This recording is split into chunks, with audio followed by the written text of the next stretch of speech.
Perfect timing. How's everybody doing? Good morning.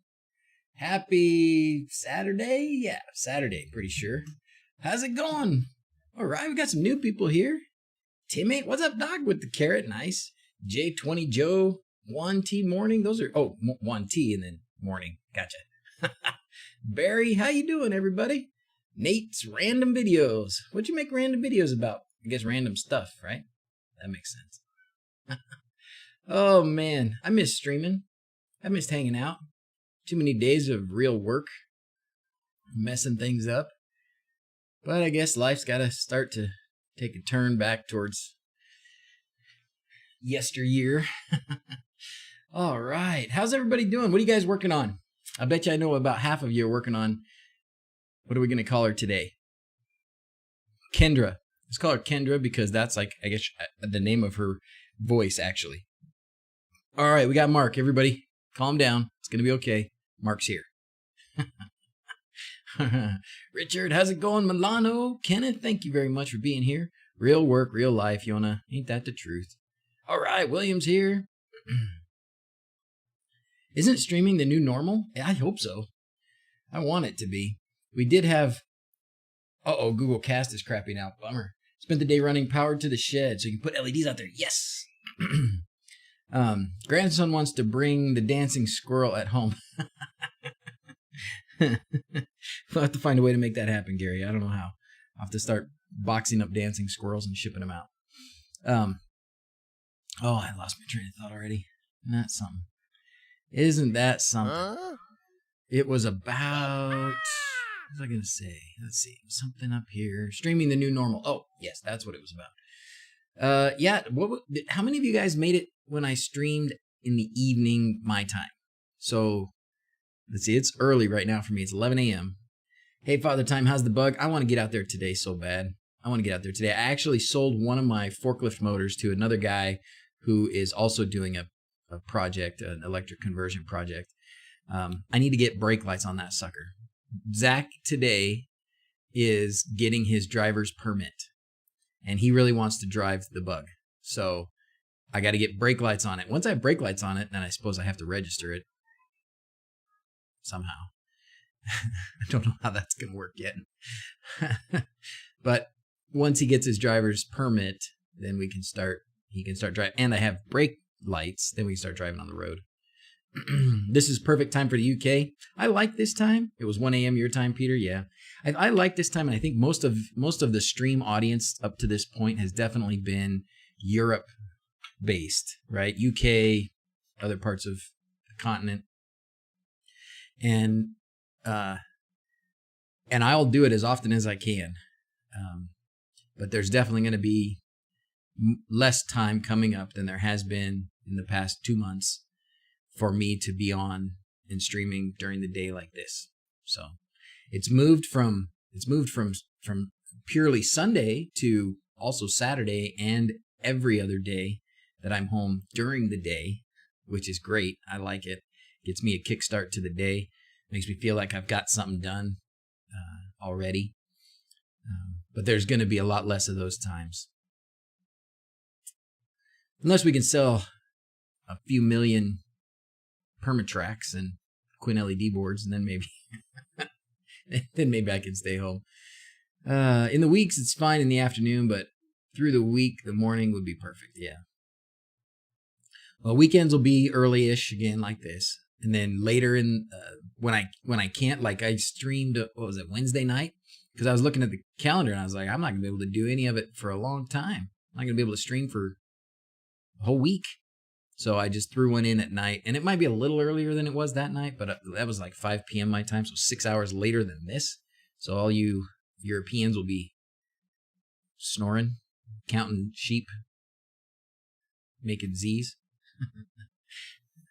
That's right, Quindor. Millions of Quinn LED boards. That's the plan. Millions and millions. And Rick will be here because he's in Arizona. Thank goodness. All right, Ludwig from France. So, how else, counting squirrels? We do need to order more. Yes, we do need to order more. The stock is coming, Mark. Quindor can give you more of an update. I will have a small batch, not that small of a batch, but a smaller batch than I had last time. I will have 80 at some point in the next few days. I don't know exactly what day yet, but it is in transit. So it'll be here in sometime in the next few days. And then I think we put the order in, right, Quindor? We got an order, and they'll be getting in a couple more weeks. There he goes. A couple more weeks. International. Should be produced hopefully in the next 2 weeks, 2-3 weeks. And then some of those will have to wait a little longer because I'll have to end up to me. But we'll get them there. We'll get them before Christmas for sure. All right, let's talk about this. Oh, the trouble is your automation won't tell you that I'm streaming at a later time. Is that right, Gary? Is that right? Oh, that's a bummer.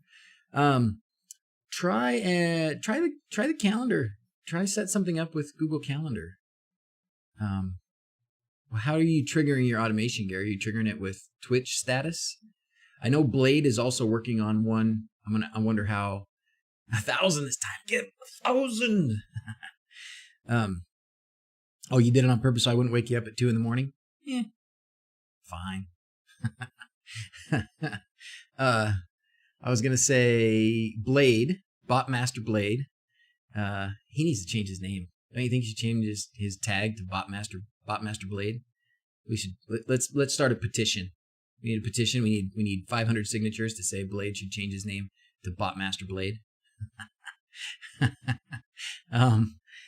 Anyways, he is working on a bot command reaction, however we call it, to make the my Discord status a trigger for streaming as well. So that should help. You did your notification, Coasty. Sorry about that. And then there was that the rerun, the rerun days where we were doing reruns. The guy with the bees. Is that why he has the Hive bot? Because does he do bees? Vote up Botmaster Blade. Nice. So today, because we'll kind of hit this button as if we're talking about a topic for you, Pooh. Thanks for being here, buddy, as always. So, all right, that's where we're talking about, Kendra.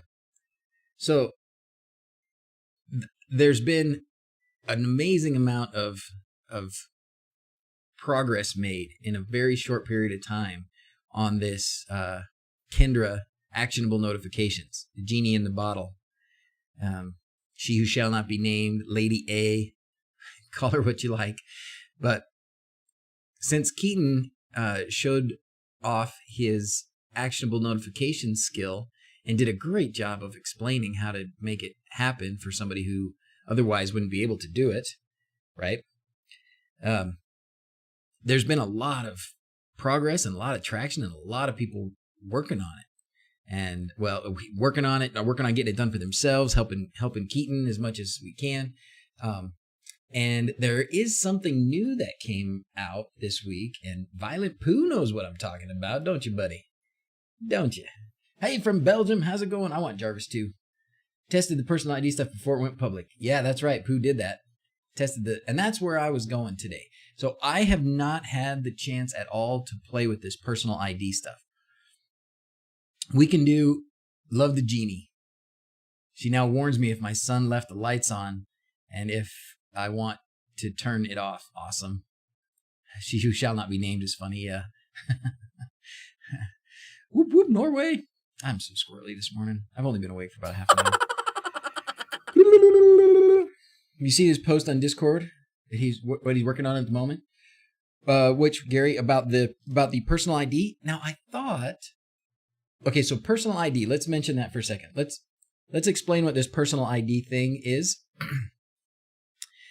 The ability exists for she who shall not be named to know who's talking to her. Okay? She can learn the differences between people's voices, and she can know who you are versus who your wife is or one of your kids or whoever. And we can, through this skill, through this actionable notifications skill that Keaton has been working on, we can take advantage of that. We can use that. Now, I haven't done it. Violent Pooh has done it. And Keaton told me he wrote some instructions. And here it is. Personal detection or person detection. Big disclaimer, capitals, bold. Do not expect this feature to be flawless. I've personally witnessed it not working in a few occasions. As such, I will be unable to provide support if it does not recognize you. So your mileage may vary. And I think that's fair. I think we all get excited about these things and we want them to work. And when they don't work, we want some help, and that's great. And I know Keaton and others are willing to give that help when they can, but not everybody can do it on the same schedule. You know what I'm saying? How do we integrate on the Alexa skill? Oh, Ruperto, we can go through that real quick. Actually, did I do it in those videos? Which video is that in, Pooh? Pooh says it has recognized him 100% of the time. Awesome. Ruperto, let's help Ruperto. Thank you very much, by the way, for the super chat donation. I don't know why it didn't pop up yet. I think we're having some issues with. I haven't seen anything show up for followers or subscribers or anything. I wonder if things are turned off. Is this thing on? Oh, and the ask. Yes, let's not forget about the ask. Milano did it just there. If you want to ask a question, and a question that's off topic right now, so far we haven't really established a topic, Sorry, Pooh. But if you want to ask a question that's off topic, tilde, ask, and then whatever you type after that will go into a special Discord channel that I will look at throughout the stream and at the end and in between streams, and use that to answer those questions specifically. So we get a little bit more of a cohesive stream. We decided instead of whatever. I had the idea and nobody disagreed. So we decided that we have lots of squirrels and then we have lots of rabbit holes. So we got a little bit of a competition, a little war going on. All right, Nate, thank you very much. There you go. We have a little bit of a competition going on between the squirrels and the rabbits. To go down the rabbit hole, you get like focused, and you go down, you dig real deep into that thing, and you go down there. That's the rabbit hole. And then the squirrel, you know about the squirrels. You're here and there and there and there and there. Anywho's, can we loop it? I don't know. No, I don't know. I don't think a bot can trigger a bot. I think that's I'm sure that's one of the 3 rules safe. Personalization is fun. Sledgehammer rules. You got it working? Okay, I wanna play with this. Let's see. Let's play with it. Okay. I'm making no promises right now that this is gonna work. I'm making no promises that I will be able to explain how it works, and I make no promises that I will not accidentally reveal my secrets. Because when I start doing this on my own for myself, secrets are involved generally. So what are you going to do? Okay. You're going to change your secrets frequently. Never, right? Ooh, baking a raisin bread. Oh, Milano. Very nice. Very nice. You make me hungry. Where's my Dr. Pepper?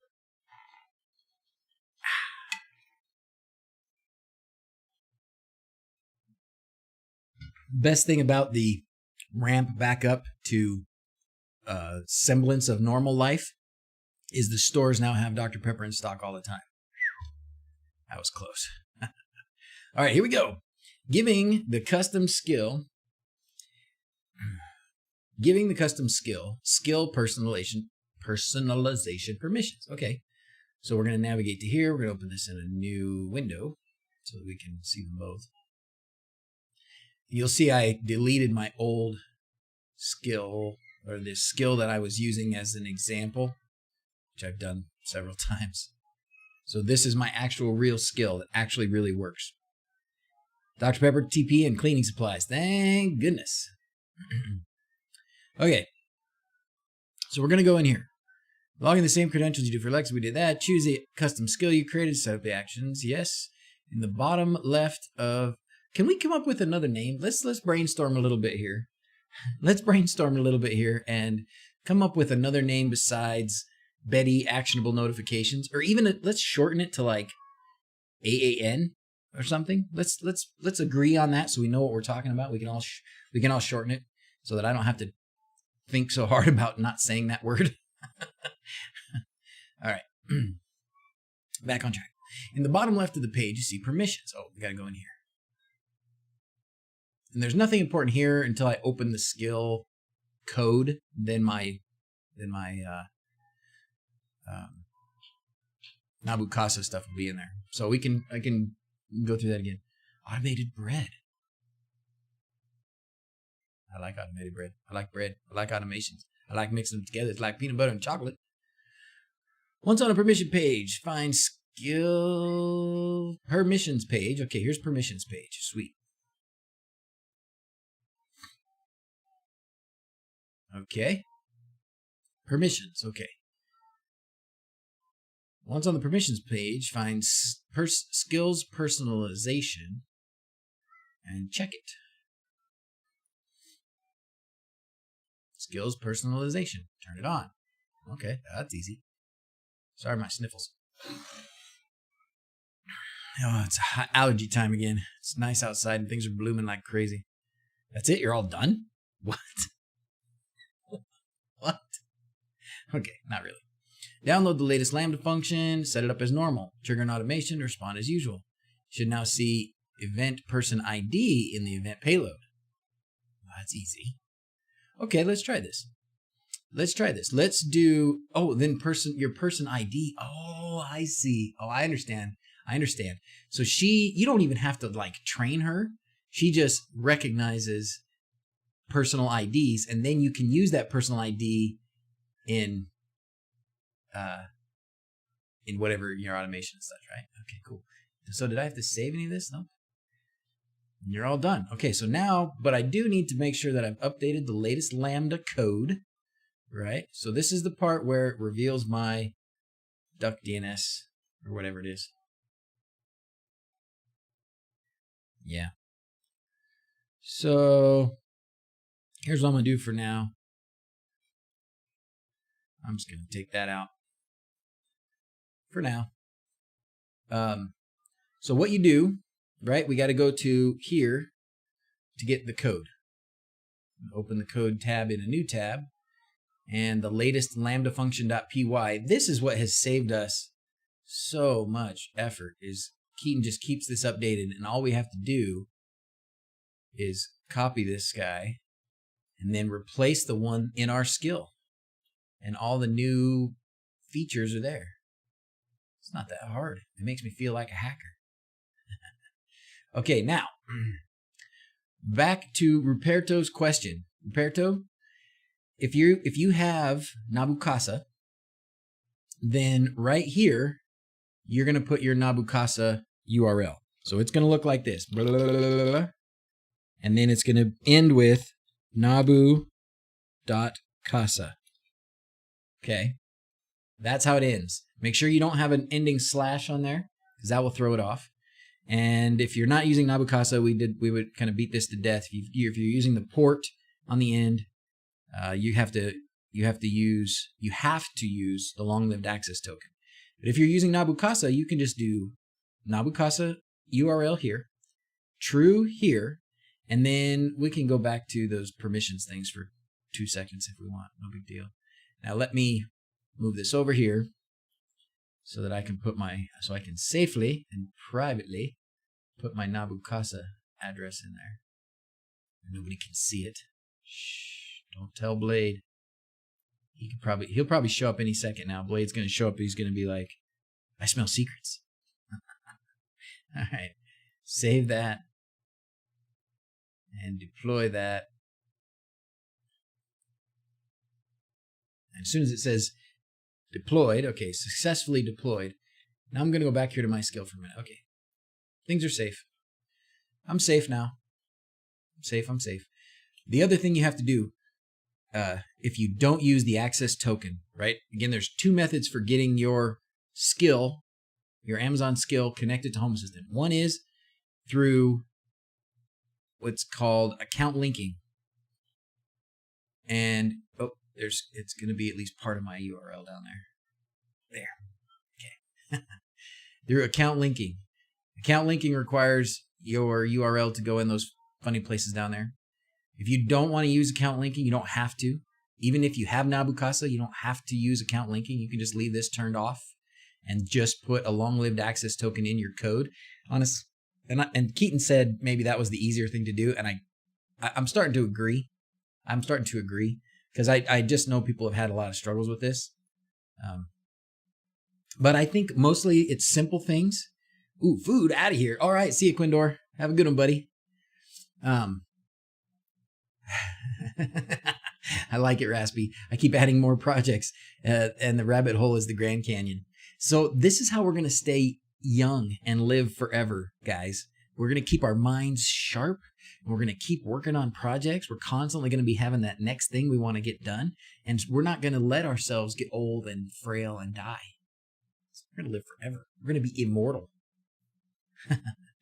Oh, charity stream on Discord. Your son made 300-pound target for his. Oh, fantastic, Steven. I'm happy to hear that, man. I'm happy to hear that. I did go pop in there for a minute. I don't even remember if I said hi in the chat, but I did pop in and say hi, or I did pop in and watch for a few minutes. Well, that's great. Good for him, man. Good for him. Wish him success, and what a great thing to be doing. Be helping to raise money. So, okay, that's it. We did our skill. We redeployed it. Do I need to do anything else? Not complaining, but I am not able to get this working. Need a whole weekend of not working to get this going. Oh, Raspy, I wish I could. How can we just redeploy? Okay, so I redeployed and I'm good, Pooh, right? I don't have to re-enable with Amazon or re-log in or any of that stuff. So now,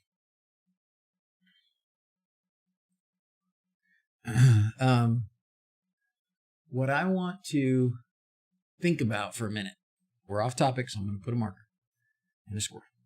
Huh?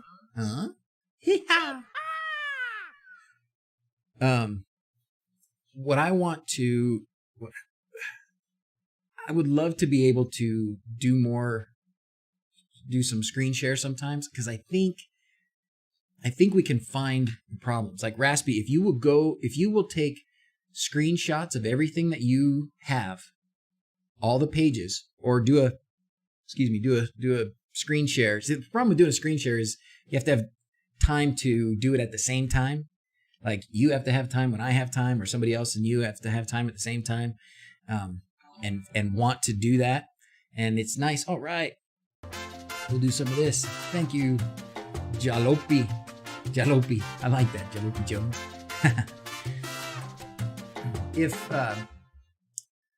But I think it would help if we can help you, Raspy, and others, if you share with us the full picture of what you're working on. Because when you're trying to help somebody, it's really hard if you don't have all of the parts. It's one thing for me to be able to say, well, just double check everything. Because if you've made a mistake along the way, you've probably already overlooked it. And so most likely you're going to overlook it again. And unless I can put my eyes on everything that you've got in your attempt, it's going to be very hard to give real directed feedback. I run into this every single day, and I'm sure anybody else who has been in the forums and tried to give assistance can attest to how hard it is to give assistance when you have an incomplete picture. So as much as you can, when you need help, when you want help, give all the information you possibly can. Screenshots are great. Do screenshots of every step so we can look at exactly what you have in each spot, and that would probably be enough for us. And so in something like this, that might take 5 or 6 screenshots for us to see each page and what you have set up. Maybe it would be more like 10, because you would have to have the input select, the script, automations, those things all have to be right, as well as the 4 or 5 pages in the skill to get set up. But that's the things, because there are those that are busy with their own stuff and hate being that guy. I understand, Raspy, and let me tell you, if you would do it you've never been that guy. Don't worry about it. Okay. You've never been that guy. And then, another way to make up for that, if you ever feel like you have been that guy, is to find somebody who needs help with something you know how to do and help them, right? We just kind of karma, we pay it off, everybody's equal, right? I give lots of help, so I don't feel so bad when I go to Frank and say, I can't figure this out, help me, right? So give some help, and then it all works out. And that actually even helps you to know how best to ask for help when you've been giving help too. Anyways, screenshots. I think that today I'm feeling like if you want a lot of help with this, or screenshots are a great way to go. I hope you can post screenshots in Discord. You certainly can in private chat, but I think it'd be more useful if you could do it in the main chat. That way, more people could see it. More people could get to you to help you. So, share some screenshots. I want to help you. I want everybody who wants to get this working can get this working. I do think we may have hit a snag with some countries. I know, like Iswaran, who's around a lot and really is wanting to get this done. I was working with him, and we were trying to get it working, and it seemed like he had everything right. Everything I asked him, he showed me, it looked right, but he was getting some funky error that I hadn't seen before, and we thought possibly it was a country issue. He's in India, so I don't know. Is anybody using this actionable notification things in India and can testify that it works? Your wife is a WLED addict. I love it, Raspy. I love it. I know, right, Leafs fan? I hesitated a little bit. I wasn't sure if we should do this, but this is still new. Like what we talked about, you just got here, Leafs fan, but what we talked about, I call you Leafs fan because it says Leafs fan there, even though you're Jim. It worked last night. What is your last name now? Isn't that funny? I can't think of it. That's probably best. Anyways, it was working last night, right? Oh, man. Call me whatever you want, sir. All right. Jim Ward. That's it. Jim Ward. And that's okay. He's Jim and I'm Tim. No relation. Oh, man. Peter said he had a problem because he had English US and English UK mixed up. I think officially, if I ever become supreme ruler of the world, which could happen, then I would change the name of what we speak in the US to be American. Because it's not that much like English that they speak in England. And at the same time, I think what we speak in, and I say we because I lived in Mexico, I speak Spanish because I lived in Mexico for years. So what we speak in Mexico is Mexican. And what they speak in Spain is Spanish. And what they speak in Brazil is Brazilian, not Portuguese. Let's just change it. It's been a long enough time now. We need to just reestablish the names and call them different. Same noises, different spellings. All right. If you ever need help with Twitch stuff, let me know. I mod for some gamer channels that I can help with commands and things like that. Oh, Raspy. Let me make you a mod right now, dude. Wait, I already did. Oh, no, Twitch Prime, 2-month subscriber? Oh, my goodness. Let me fix this. Okay, Raspy, now you've done it, buddy. Now you've done it. Do I have to add you as a friend first?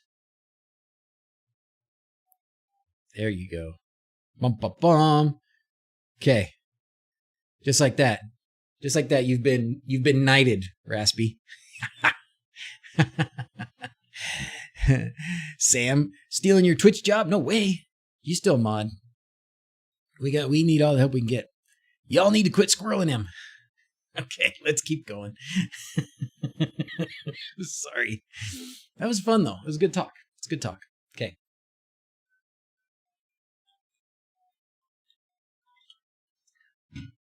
So now that I've done that, the next part is to go. Oh, what I said we were talking about, I never even got to finish telling Leafs fan because we got to talking about his name. What we're doing though is skills personalization, buddy. Oops, it's off the screen a little. Skills personalization.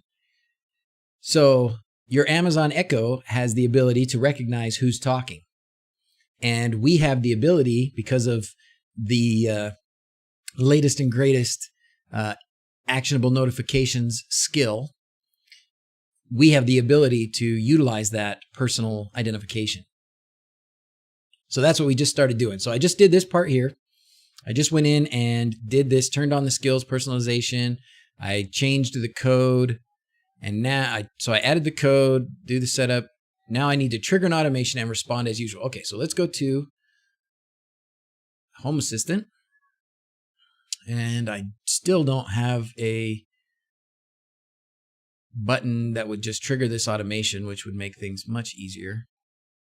So instead, we have to go to Entities, find the automation about the closet, this one, and execute it. She's going to sound very excited because we did that last time, right?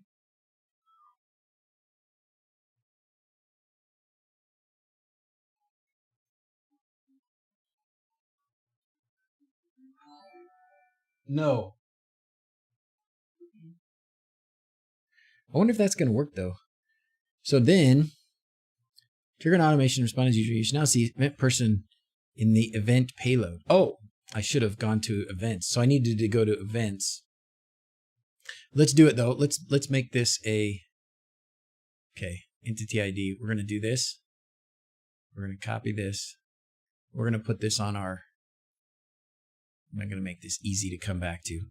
So I've got my little lab here. This is my page where I have all my things that I'm testing out. All right, anonymous cheer. Thank you very much. Fat uni for you, buddy. Thanks for the sub. Did I miss a sub? You did sub with Twitch Prime. Thank you very much. Be Crusetti. I've seen your name before. Do you like unicorns or planes? So unicorns or planes. I'll give you a few seconds to answer, and then I'll fire one off. All right, we're going to add a button. Oh, for Pete's sake, maybe my lab is too big. Let's just put it here. Configure UI, add a button. And the button is going to just be that entity. Tap. I guess I'll have to make it call up more info, and then I can execute it. Okay. Now, we need to put this over here. We need another open tab of Home Assistant. Thank you very much. What did he say? Planes. All right, planes. I like that one too. Banana.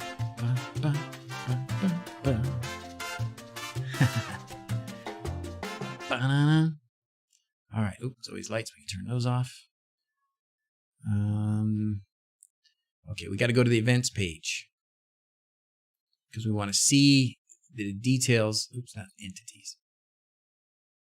Oh, it's going to be in Developer Tools. Events. And we need to say what we want to listen to, right? Oh, not fire an event. We want to listen here.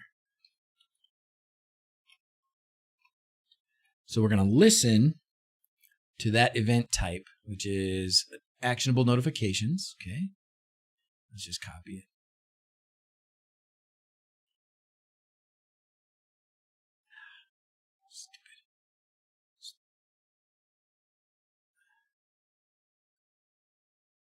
Okay. Start listening. Now, let's see if this does something for us.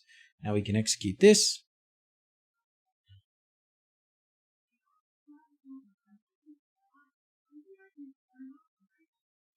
No.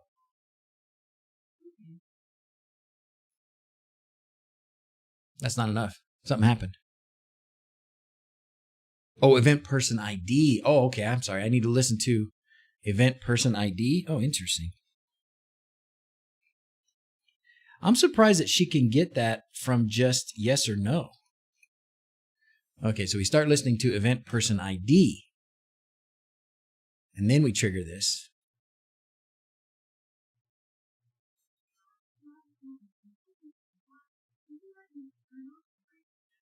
Yes. No. Do I have her set to recognize me? I guess maybe I missed a step. No, that's the field it should show. Okay, well, that's what I thought. But now maybe I missed a step. Is there another way? So beyond what we did in the skill, then, is there another place where I need to set her up to listen? Okay.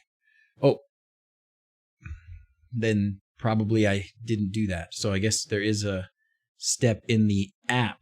Did I miss that in the instructions? Maybe I missed it. Once we get templating ability in responses, this will be super awesome. And I think once we get, and we're going to look, I think we should have time today, Pooh.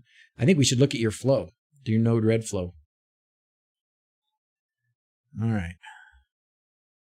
Where is it in here? Is it things to try? Communication.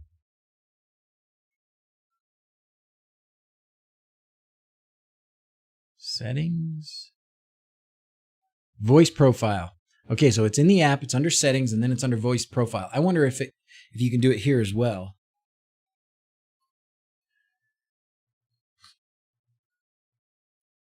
Settings.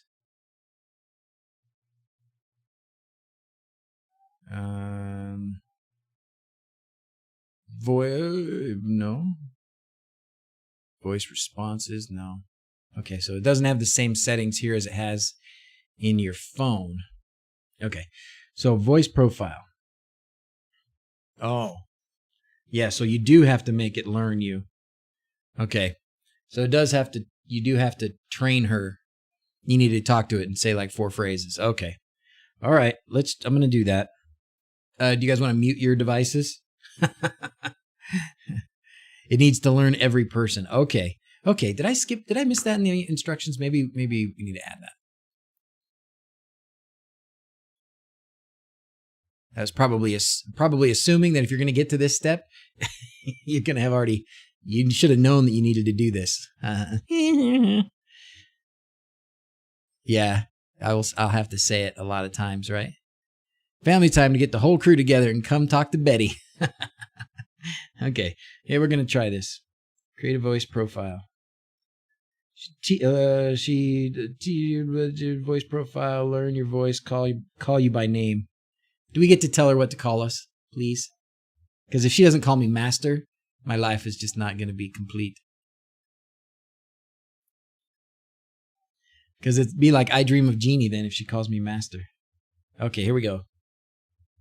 Oh, I'm going to mute this other one. Later.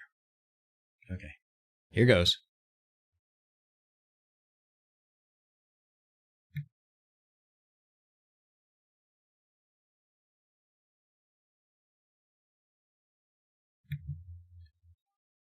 Okay, let's try this again.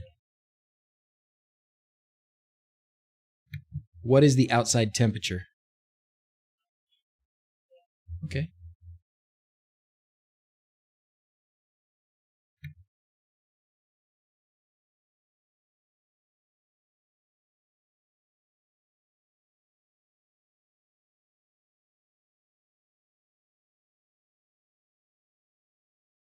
Muted.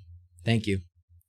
Okay, I'm just gonna say it. I'm gonna have to say it because, we're just gonna have to mute your devices. I'm good now. Mute your devices because it's happening. I muted mine over there. Alexa, what's the outside? Oops, I screwed up again. Oh, finally! And the day after your birthday. Sorry, squirrel time. Hold on. So yesterday was Holly Marie's number 9 birthday, right, Holly Marie? Yeah. And she has been waiting for months and months and months to get this little guy from her favorite YouTuber, Mariah Elizabeth. And it finally came today. Finally! We have been waiting months. I just looked at the door, I'm like, And I ran to it. Happy birthday. Look at Pickle. Yay! They're wrapping. Yay. Oh my gosh, how fun. And the day after your birthday. Wow. And One more another kiss. package came. I don't know what it's Awesome. I'm That's really trying happy. bread. Oh, It's so weird. pretty. Oh, pretty. Okay, back to this. So sorry. That was fun though. Good for her. If you have kids that like art at all, Mariah Elizabeth is a really cool YouTube girl to watch. I watch it with him. A lot of things that are over a month out of overseas. The struggle is real, yeah, for sure. This is a stuffed animal too, and it's just been forever. The one in the kitchen, the end of the house started responding. You gotta go shut off the whole house. Okay, I'm gonna just focus now. Focus. It's time to focus. Jeez. Alexa, what's the temperature outside? Alexa, play music. Alexa, turn off the light. Alexa, add milk to my shopping list. That's it. Okay. Can now talk and your voice will be recognized. Done. And where do I get to tell her to call me master? Once it learns, just say open custom actions.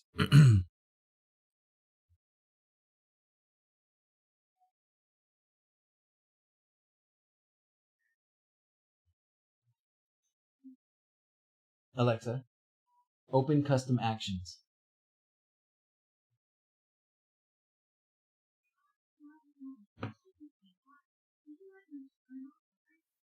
No, but I wasn't watching.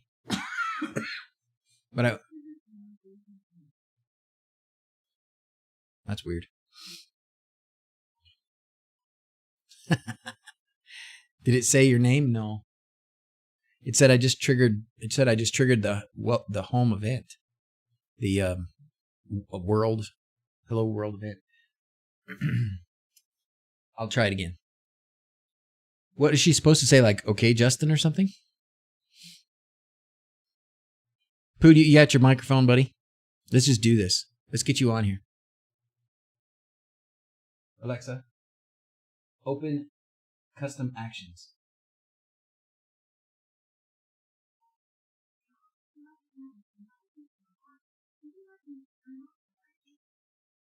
No.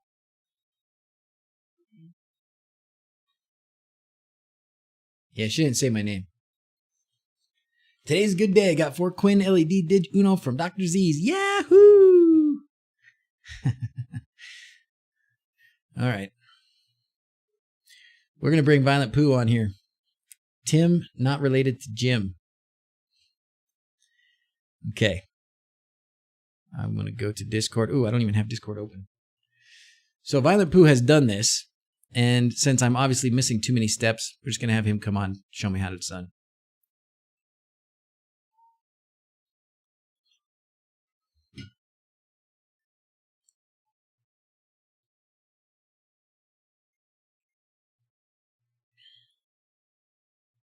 Okay. Bum, bum, bum, bum, bum, bum, bum, bum, bum. Oh, let's see. I know what I'm going to need to do. I am going to need to turn this to here. And I didn't have time to work on the sounds. One of my kids is talking and singing behind me, so hopefully the sound doesn't come through. That'll be okay. We like to have them singing. 5 or 6 so far. This is for my stockpile. These fancy jumpers too. Pull tabs. Ooh, nice. Oh, you're talking about the things. Yeah, the fancy jumpers with the pull tabs. Yeah, you can thank Quindo for that. Chasing too many squirrels. So I'm likely to skip steps. That's true. I have noticed that for sure. You're so right, Yona. When I'm trying to do this and do stream, I do sometimes miss steps if I haven't done it before, and I just didn't do it before. And that's what I got too, Gary. You have triggered the Hello World skill. That's what I got. Interesting. I wonder where we're broken down there. When is there going to be more in stock? I should have some in the U.S. that I can send to the U.S. and Canada in the next, few days. I think the last DHL estimate that I saw was the 18th, that it would arrive to me on the 18th. But then it'll be a few weeks. I'll have 80 of them. When those are gone, it'll be 2 weeks, 2 to 3 weeks before we'll get another batch. And then I think after that batch, we're already going. Well, no, we're going the same size total batch, this second batch.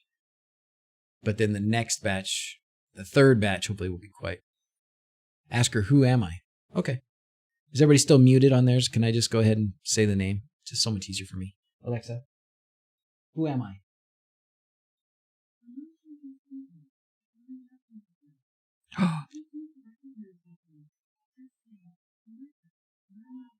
Oh, you can have her do it here. Alexa, learn my voice.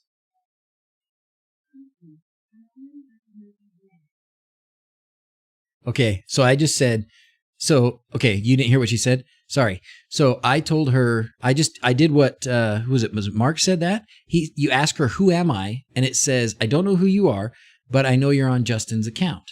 And then I said, and then she says, do you want me to learn your voice? And she said, if you want me to learn your voice, just say, learn my voice. And so I said, learn my voice. And she said, I already know your voice, Justin.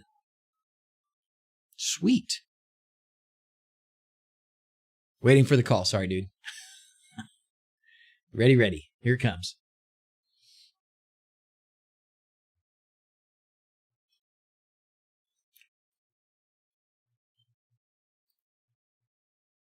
There's the man.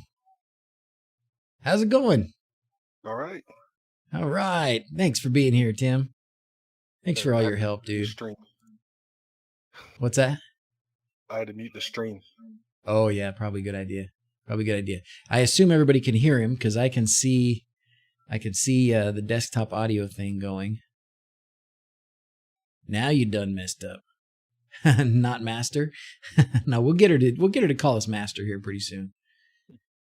You are the unholy master, the one I bow to, the one who rules the world. If she had to say that every time I turned off the lights, that would get a little bit old. Okay.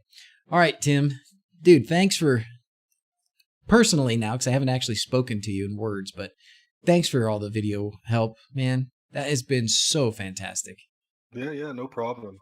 Yeah. I just have a lot of free time, get bored. Well, I love it, and I know a lot of people appreciate it. So, and for all you guys out there, all these shortened streams that we've been able to post on YouTube, Tim has been the one editing them and chopping them all down and spending hours redirecting the squirrels, hurting the squirrels to make those videos. And there's more, and there's a bunch on Twitch. If you want to watch them on Twitch, they're on Twitch first. And then I've been just taking them, posting them on YouTube as well, usually a couple days later. But there's a bunch on Twitch as well. So thank you very much. All right. So where are we exactly? I don't even know. I don't know. I'm lost too. No, okay. Right. No, we did this part. So we did the part with, let me share my screen. I think I can do that. That would probably be easier. Then you don't have to wait for the stream to catch up. Sound good? Okay. Sure. Okay. So now you should be able to see my screen. Yeah. Okay. So I did this part. I did the skill. I gave the skill personalization permission. I downloaded the latest Lambda function and I redeployed. And we were on this trigger an automation and then look for the personal ID. Look for the event personal ID. Yeah. So because Alexa now recognizes your voice when you talk to her or respond, she'll always respond whenever you answer with like, okay, Justin, blah blah blah blah blah blah blah. So because now she does that when you go into Home Assistant and you're listening to that event, uh, whenever you trigger it, you should have a new field. Just like you have the response yes, response no. You're gonna have a response event person ID, and it's going to have a very long, very confusing looking string of characters. Okay. So if I do this and then trigger that, can I just trigger it this way? You should be able to. Like I got mine 3-node red, but you should also be able to, if the open custom actions thing still works, that can trigger it. But any way that you have it should trigger. Okay. I know I would bet. Are we getting echo, guys? Because I can hear him on my speaker still, and I tried to turn it off. It shouldn't be working, but it is. Ooh. Inspired, joy, feelings, and others. Build the skill. I did Rick off the screen because it had my Nabu Casa address in it.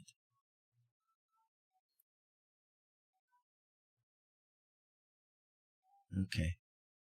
A little echo and a little quiet. Let's turn up this a little bit. I don't know how to turn off that because that speaker should have turned off, but it didn't. Let me just turn it off.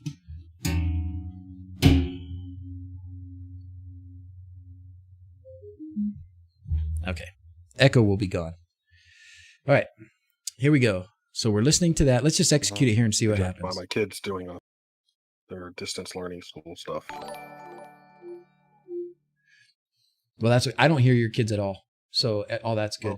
All right, Helen, thank you for subscribing. We're going to do this for you in the background. Okay, here we go. We're going to execute this. I turn.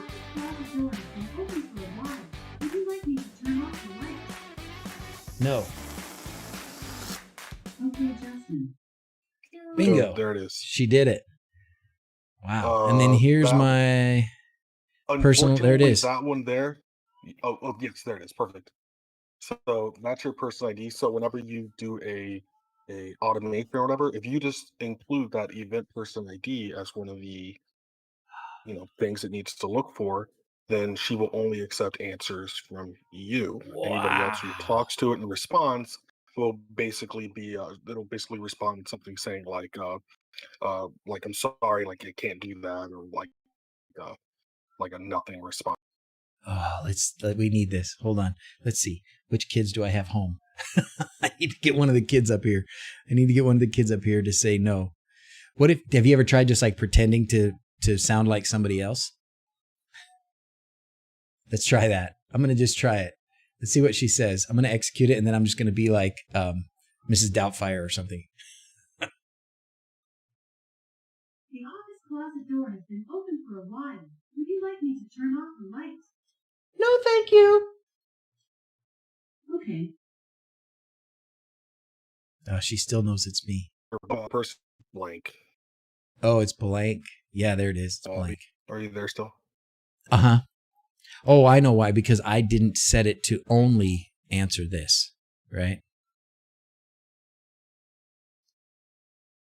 Uh-oh. Did we lose you? No, I'm here. Oh, I'm okay. here. I wasn't hearing you for some reason. Oh, sorry. You know what it was? It's because we didn't set it here. Stop this. What is this? We didn't set it in the automation. So it is going to have to be changed in the automation. Right. But that's the way that you get your person ID, and that's why he wanted you to do that, so you know how to get it, so you can add it into your automations. Like I said, if it's completely blank, any person who talks to it will respond to. But as soon as you start using that person ID, it becomes tailored just to you or just to that person. Right. And here's where you would put it. Right. This is where you would put it. So this is the initial notification part of it, the first response. So then I would have to take this whole thing here and put that here, I'm thinking. Is that right? So this one, yes, because this triggers the, this is the second part. Is this the second? Yeah, the second part. That's what needs it. Okay, so this is the second part. So I'm assuming it would go under this event data for the trigger, right? Because it's the same. So it's in the same line with event ID and response. Yeah, so I would put it here. Like I said, I use Node-RED, so yeah, we'll get there. Let's do that next. I'm a YAML file still. Yeah. Okay. Yeah, kudos to you and everybody else who uses it. It's hard to, when you've been doing it this way, it is hard to think like Node-RED. It is hard. It is hard. I just sent you my Node-RED flow just so you have a quick link to it. Let me download it real quick. Put it on the desktop for now. Okay. We'll pop that in here next. I think since we got you here, let's do that next. All right. Okay. Now that we've done that, let us do, we're going to do a train for Grant for subscribing. Thank you very much, sir. Now that we've got the event ID as part of the trigger, if that event ID doesn't match, it won't respond. It will not do the action. Correct. Okay. And she'll probably respond with something like, sorry, can't do that, right? Yeah, I forget what the like default phrase is, but yes. Okay. But because of the way I did it, I do have to reload my automations.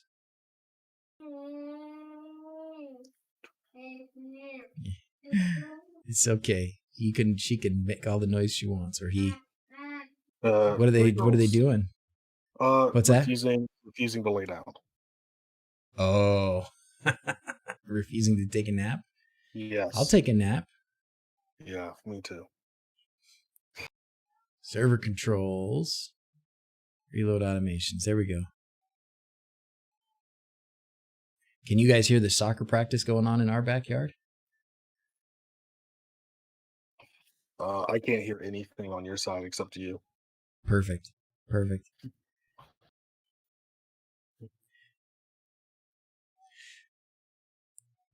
Okay. Jalopy Jones question. If you have someone else's personal ID and upload it to a different Alexa, will it store the person's info and allow them to access the new device? I don't know. Oh, yeah, that's a good question. I'm not even sure.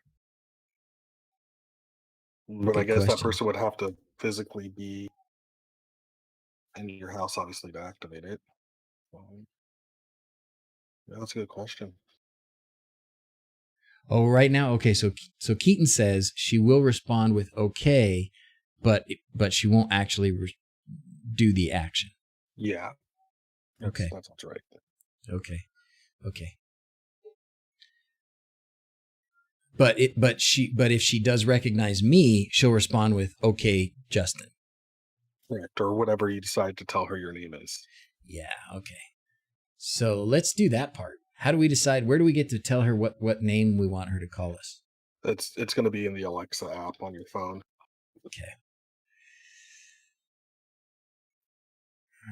Okay. Voice profile.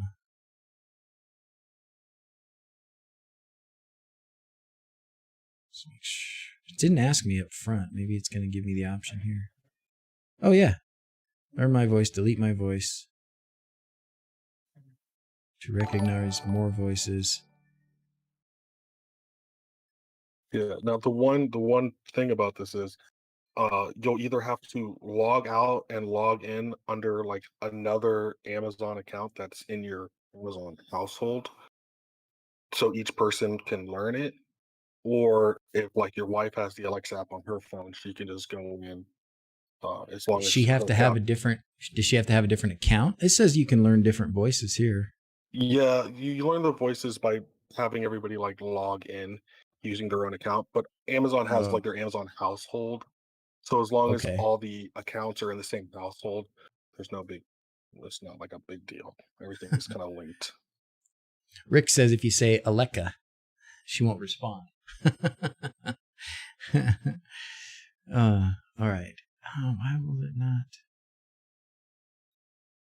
Change settings. Use your voice to change default settings.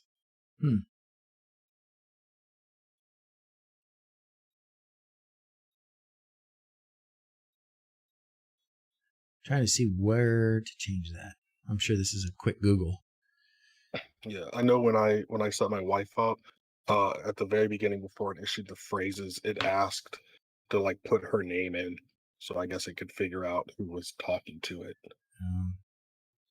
Create a voice profile.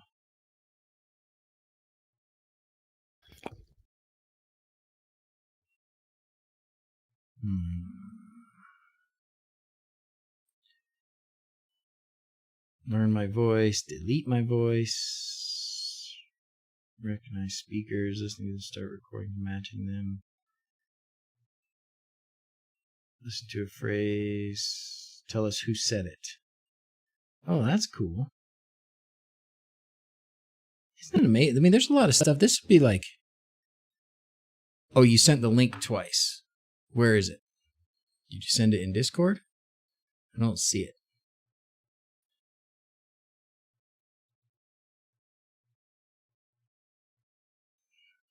Where did you send it, Master Billy? I'm not getting it. So put it in Discord or something. Typically, the name is pulled from settings in the app. Your profile. Okay.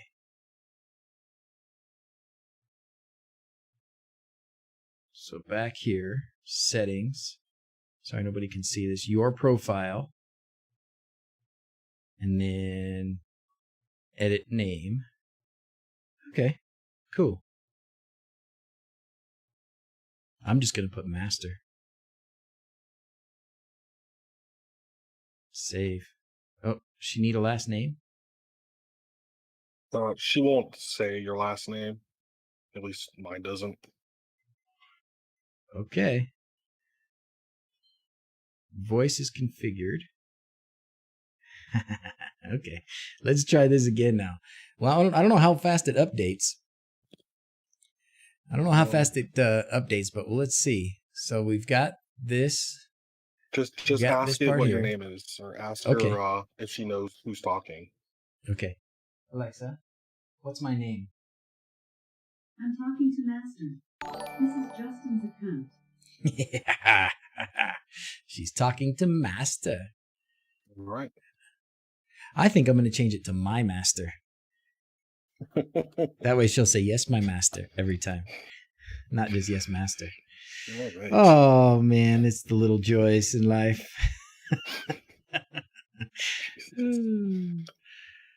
My master. Yes, yes. Okay, very nice, very nice. I'm not even going to tell any of the kids or anything that I've done this.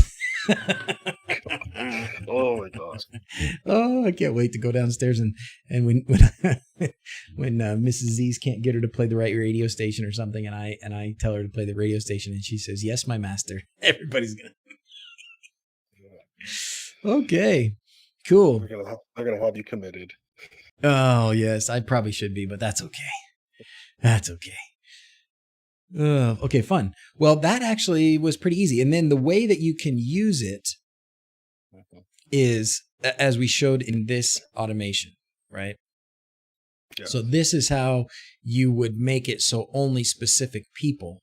This is almost like setting a condition, right? You're Right. saying Right. with this trigger, you're saying the trigger has to be an event. It has to be this kind of event. Right. It has to be this specific ID, and that person has to have said it. Then it will Correct. be So- this action.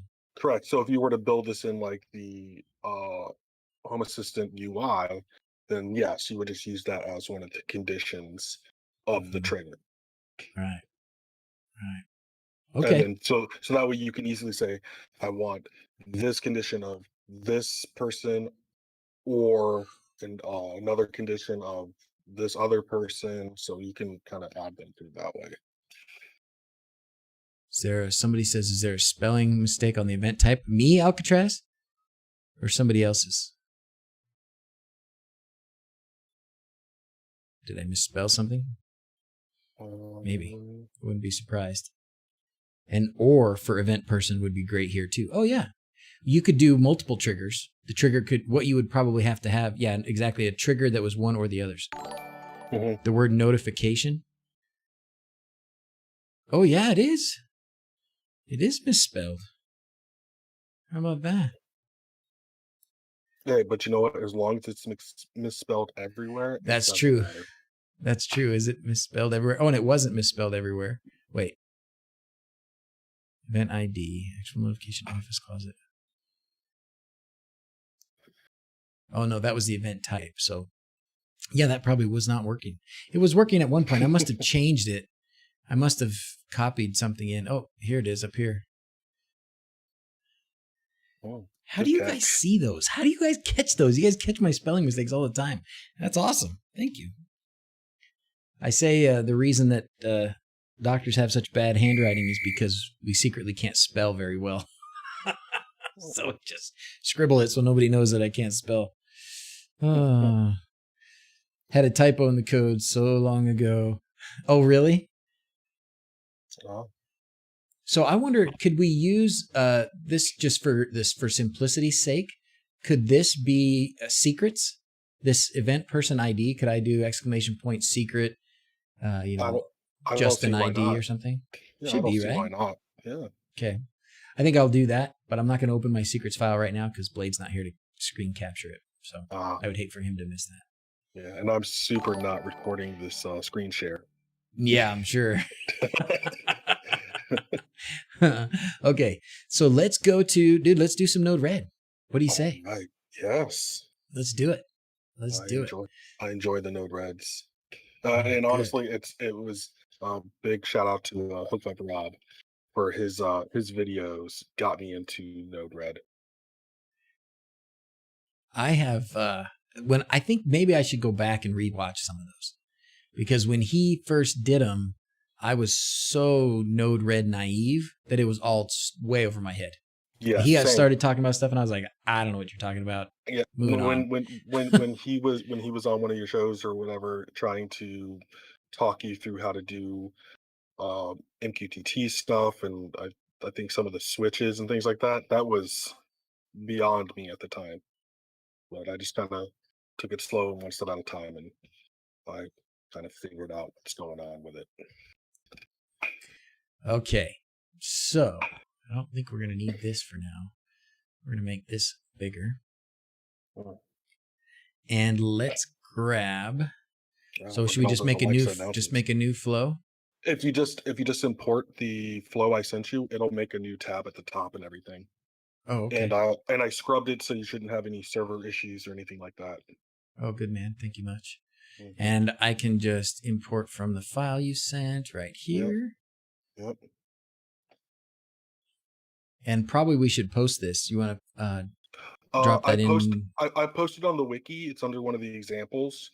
And I also have it pinned in the Alexa actionable notifications panel on the Discord. I have it pinned in there also.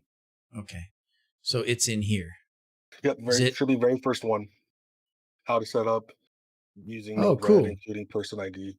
So somebody can just copy that code and they're good to go. That's so cool. It's amazing to me how a Node-RED flow that looks so complicated can be defined by this, which is, to me, seems very simple. Yeah, JSON. Yeah. Okay. Sweet. All right. So I imported it, and you said it should make a new tab, right? Yeah. So is it going to be over here somewhere? Right. Yep, there it is. Right there. Okay. And then I got things commented, so it should be more or less kind of self-explanatory. Okay. Hopefully. Let's walk through. Let's see what we got up here. In the ask node, it gives you the direction to find this out. What do you want? So that's the event trigger, the first one. Okay. Where it goes through and it says, what do you want to be the trigger? So in there, if you kind of just go in there and you choose whatever entity you want, give it whatever state you'd like that entity to be, that's your trigger. Okay. And then under the ask, where are you at? Oh, okay. I see. So here, this is the trigger. Okay. So this is the trigger. So you can say in here you want it to be it should auto populate if you start typing something, it'll auto go through. It'll put in all my stuff, binary sensors or something. Like I said, I scrubbed my server's information, so you actually did you put mine in? To yours. Nope. Oh, I see what you did. I scrubbed everything. It's blank. So any person who imports this this flow, it'll automatically go to their server information. That is wonderful. That is wonderful. Oh man. Okay. So let's do this one. I have motion detector occupancy. I wanted to do the water sensor, basement water sensor. Yes. Okay. Now, hold on. If I'm going to change this template, I guess if I wanted to make a new one, I would just import it again and make these changes. Okay. Yep. Yeah. So I don't have to worry about not like messing up the template here. No. And if or you can add to this template, you can highlight things and do a Control C and Control V if you want to copy and paste basically the same thing multiple times. Okay. So yeah, you can As do we go whatever. along, I'm going to like rename some of these nodes so that I can see what they are from Yeah, the front yeah. screen there. Yeah, I Okay. just gave them kind of generic name to kind of like, hey, this is what you're supposed to do with this one. This is what you do with that one. So Okay. yeah, This but is yeah, excellent. that's And the basement water sensor is on, yeah, okay. That sounds I good. think. Okay. That means it's been activated, probably, right? I would assume on or probably true. Oh, They should all be the same. oh man. So Janice just sent me a text. So Zach is taking his driver's permit test right now, and he missed passing by one question. Um, But she said they're going to let him take it again right now. Oh, Awesome. Good poor guy. luck to him. Okay. Yeah. Poor guy. Okay.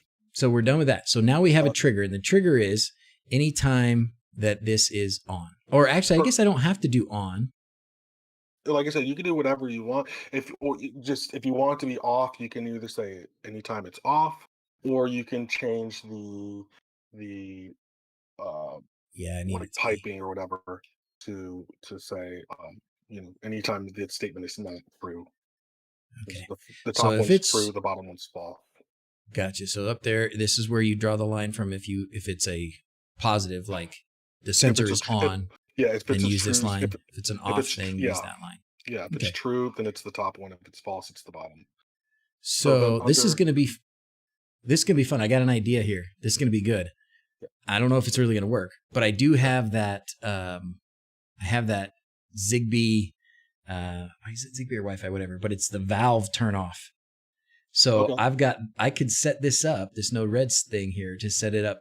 I'm not sure I'm going to hook it up this way yet, but I could set this up so that if this sensor detects water, she'll ask me, hey, do you want me to turn off the water to the house? Because I detected water in the basement. I can either say yes or no. I think Right. that's really good. Okay. Mhm. So what I want her to ask is, Yeah. So under here, you can give this a name if you want, but what we're really going to do is on the data field, uh-huh. uh, you're going to click those three little dots to the very right of the data field. Okay, right there. Yep. And under there, it basically where text, that's where you put the question. Event ID Perfect. is where you give it the name of this particular one, and then which device you want to be speaking out of, or it to speak out of. I don't want to say there's a basement. I want her to say there's water. There's a water leak. Water has been detected in the basement. Oh yeah, that's better.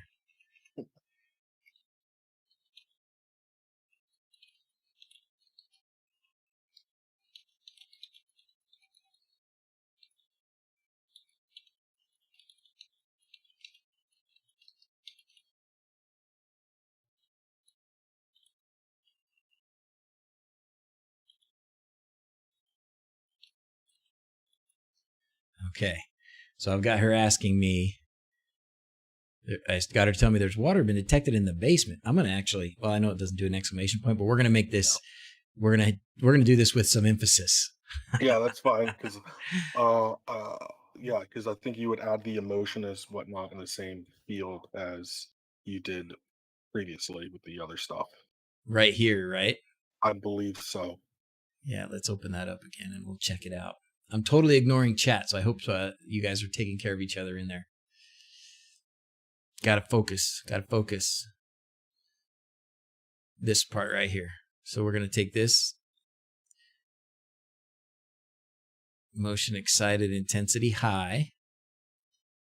We're gonna copy this out of here. It's like your basement is flooding. Oh my gosh! Yeah. Yay! It's gonna be awesome. It's gonna be awesome. And I see that you did the right thing with the quotes here. Thank you. You did do double Mhm. quotes, Yeah, which I and guess don't in this forget, don't format you you have probably to? had to. Yeah, and then you have to close out that intensity excitement thing, I believe. Yeah, it's at the end over here. This part. Motion. Yeah. I haven't gone back and played with any of those other options, but I really want to. Yeah. It looks really awesome. Yeah, I have not gotten to the emotions yet. I want to do like the sounds and all that fun stuff. Mm-hmm. Jonas says, it's fine. We're totally ignoring you too. Well, okay. At So we least got it's that. mutual. That's right. Well, hey. And then the ID, this is going to be event actionable notification. This is going to be and you're going to want water. to copy. You're going to want to copy whatever it is you're putting there in those right. quotes, because they will be needed in another portion of the flow. Just like the automations. These are really just. I mean, the YAML versus Node-RED. It's really just how you package the same information. This is the same information. It just has to be packaged a little different here. Right. But then how you connect things is where Node-RED is really different. Right. How you can reuse and reconnect things. Yeah, this is all JSON. So yeah, it's basically the same. Just like the file I sent when we imported this, it was a .json file. So yeah, it's all basically the same. It's just a visual interpretation. Okay, so there we go. We've got my Echo Plus, and we're gonna copy this because we're gonna use it again in a second. Yep. Okay. And now you're done with that. Done. So now it's all done also. Okay. So now on Next this flow, if you go to scroll over to the left. Okay. You see where it has Alexa actionable notifications. And then you have event IDs. So we're going to go into that event IDs. Okay. And on those fields, that's where you're going to put your event IDs. Wow. So you have as many as you want. Okay. Cool. So I just post this one up here in the top, and then you've got here another name, more, still more, and you can just keep adding more. You just keep adding them. And then I like to use link outs to go through, because then it kind of tidies it up so you don't have wires everywhere. Okay. So we just type that in as one of those. Okay, so done. All right. So we're going to say done. Now you have your person ID already. If you did not have it, if you were to trigger an automation, that debug skill that's there, you can use that to see whatever the person IDs are. It would just be under. It would show up in the. Yeah, like you don't have it slid out or whatever from the right side of the screen. Yeah, it would be here. It would show up here, similar to when we looked at it in the event page. Correct. Assistant. Correct. Here, it would look almost just like this, right? It would look, it would look stuff like that. More or less, the way they break it out is different, but yeah, more or less, you're going to get all the same information. Okay. So that if I didn't have this event ID, you can get it here. So this has a red triangle. So that tells me that's not finished being set up yet, right? I believe that's meaning. Is the server not connected? Oh, all I had to do was click on it and it went away. Oh, okay. Again, because I've scrubbed all the server stuff, it probably is like, I don't know what to connect to. I think it has to be, so if it has a red triangle, you just have to click on it, and then it will connect, it will figure out the server. These ones aren't finished being set up, so those ones will have to do something else. Those you can completely get rid of those ones once we get to it. Okay. But right now, for the very first one, I have it set up to run to an example that does not use person ID. Okay, that's fine. The second one that we can go through uses person ID. Okay. So into the response one, you can click it. It's not really important. All that has is response yes, no, none. So I guess if you have it set for the custom selections or whatnot, you would just add those there. Okay. That's right. And I haven't done that yet either. Well, other than when I had Keaton on a little bit, but yeah, you can add more responses if you go back through the skill, you go back into the developer page on Amazon, and in the skills, you can add different responses. Like they have preset ones like colors and numbers and some other things, or you can set total custom ones if you want. Yeah. Okay. So that's basically done. That's one that doesn't really need to be touched. Um, Okay. and then You from there, I just have them going out. You can basically delete what all those are piping into, but you can just do a call service or whatever you want for to happen for each response. So I would this get is rid of that because interesting. that's just What's a text node, so that's not actually going to do anything. On the left oh, side, if you this just one's go, not gonna. yeah, no, I just put it there as like as a placeholder, so you Oh, can I see. literally just delete those 3 items completely. And on Oh, the okay. Oh, I left, see. yeah, on the left, if This. you use the call service node, Yep. Okay. you Call drag that service, over, and and then yes. so that's what's going to happen when you say yes to her. Will Okay. trigger through this. You can put another one if you want to know, if you want something else to happen, something else if you want none.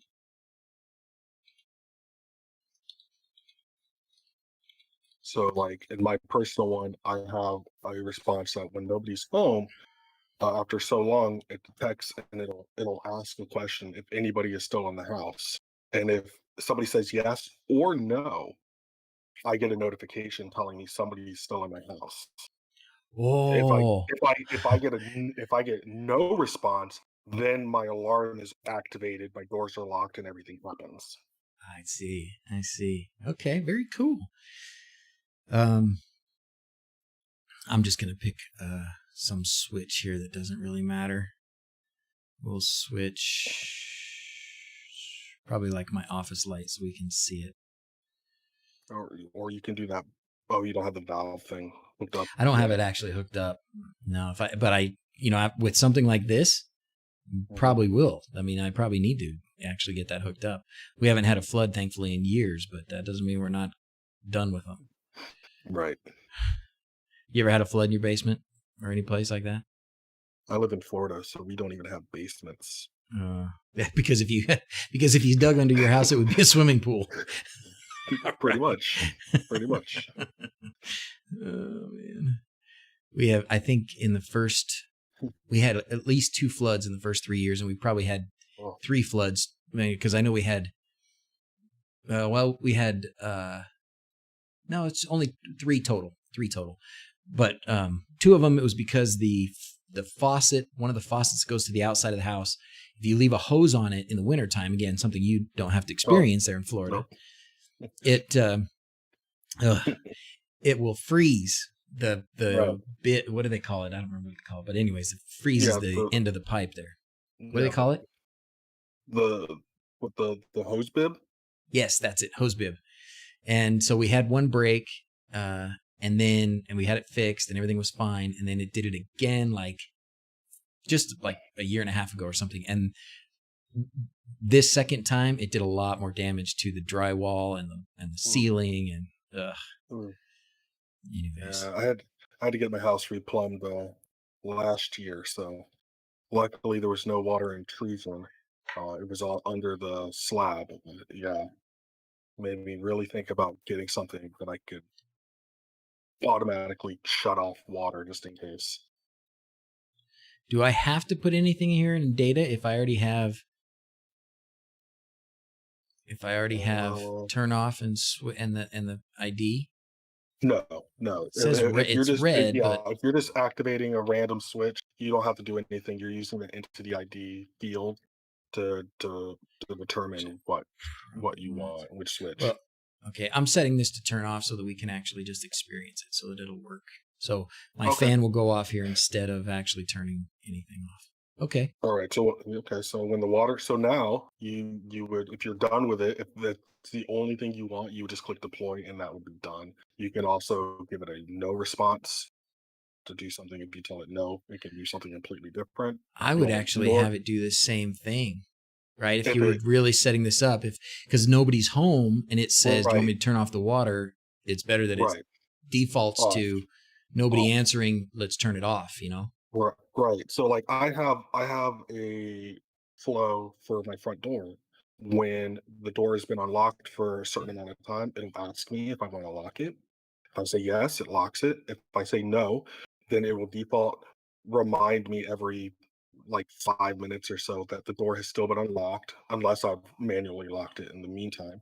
And if there's no response, it'll just kind of annoy me by repeatedly telling me it's unlocked every 30 seconds until I look it. Wow. So it's That's or probably or effective. or if I leave the house, it will automatically lock it. So I'm laughing at, I guess it's Sir Goodenough because it's what are we fixing today? We were talking about things freezing, and he says same in July for Wisconsin. yeah, yeah, yeah. In Florida, it's the state of perpetual uh summer. I thought you were going to say like perpetual dampness or something because everything's wet Um, all the time. yeah, Not that yeah, much. yeah. You get used Okay, to that so though. we did this. Now how do we, I guess I would have to trigger this. I want to trigger it and have her go through the process. Yeah, Um, yeah. So however, you're going to manually trigger that I need to binary manually sensor. trigger this, which I You guess I can could do in Home on Assistant. the left side, if you at the very top left where it says filter nodes, you can just do an inject node. So if you just uh and you can just put that there and pipe that right into the yep, and then deploy it. And on the left side of that, That click little it, and button. that'll start the service. Okay, let's try it out. Let's see what happens.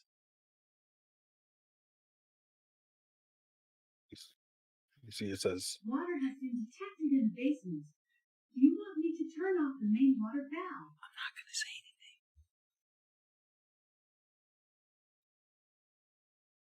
Mhm. anything. It worked. It yeah, worked. you It can worked. It see worked. It worked. It worked. It yeah, worked. It worked. It worked. It worked. yeah, you can see under the service where it says turn off main water valve, it tells Yep. you when the service was called. Yep. It turned off and the fan went off. Dude. Okay. So you have made this. Okay, this is way easier. So I've been like Mhm. one of the reasons I haven't done very many of these actual notification setups is because I'm sitting here thinking, okay, I gotta figure out how I'm gonna trigger this, and I'm thinking through it. That was pretty dang easy. Yeah. That was pretty easy. Do you want to walk through the person ID portion if you would like Heck to have yeah. that? Heck yeah. Uh, Heck yeah. Let's do it. all right. So for the second portion of this, I have it set to use a timer based trigger. Again, you can use anything you want. Love it. It Okay. it basically starts the exact same way that the other one started, where you give it a trigger. Like I said, this one's timer, and it goes into that ask node next. So let's set this timer to do, let's see, how does Mhm. this timer going to work? So right there on the on time and the off time, you set Okay. whatever you want. If you don't care about the off time, you can leave it blank. Okay. If you give it your And latitude and longitude, it's able to get very exact for like if you want to use a trigger like a sunrise or sunset, because those are at the bottom of that time list. okay. It's got Okay. a whole bunch of different times. So when you do that, then on those columns you see it has on message, off message. You can use it for MQTT payloads, but you can also just say on, off, whatever. We just Okay. want this to be a trigger to any time for yours right now. 9 o'clock happens, send the on message just so that the event gets activated. And Right? these, when it's zeros, that's not midnight. That just means blank. Well, it can be midnight. It can be midnight, but yeah, they're pretty much If I just don't off. put anything under. Okay. So they're just counting as off for now. All right. Mhm. Sorry about not being active lately, but I bought myself a pizza oven. Active with pizza. Wow, that's awesome. You gonna make us some pizza? Ref Eric, thanks for man. You got a wood fire pizza stove oven? Hot dog. Pizza party at Eric's house. Everybody. That's awesome. So Thank you. Okay. somebody in Twitch chat was just talking about this is the most focused they've ever seen you in a stream, and that this was my secret plan all along. I think it's true. I think Blade has a secret mission to convert me completely to Node Red. Oh, me And too. while that may be a subflow here that Tim's working on, but Tim is converting me to focusing during live streams. He is a taskmaster, and I love it. All right. Okay, so we're good here. This is going to trigger at 9 o'clock, right? Yeah, if that's what you'd like, again, you can set the trigger to be anything. We're going to make it simple for this one. We're going to set the trigger to 9 o'clock. Ready? All right. Yep. And then, And then why is it still red? ask, because you don't have your latitude and longitude, you don't have to worry about that. Like I said, those are important for if you Only want to do stuff like sunrise, sunset, dawn, dusk, solar Okay. midnight, solar whatever they call them. I Okay. don't know. So And then, this is like just like the last ask node where you went under those three dots there under data, fill it out. okay. This one here is gonna be for Mrs. Z's. She turns in. I joke and tease her and say she turns into a pumpkin at about 8:30 because she really likes to go to bed early. And if she doesn't go to bed, if we don't start doing bedtime stuff, certainly we're starting to push it out because school's pretty much done, and so we're letting the kids stay up a little bit later. But typically, if we don't start bedtime routine by like 8:30, Sounds like my wife a little bit. people start getting bruised. Is that right? Yours is that way too? Yeah. Oh. Okay. So what we're going to say is, we're just going to have some fun. You're looking a little tired. Now, I will say, remember, because this is going to use a person ID.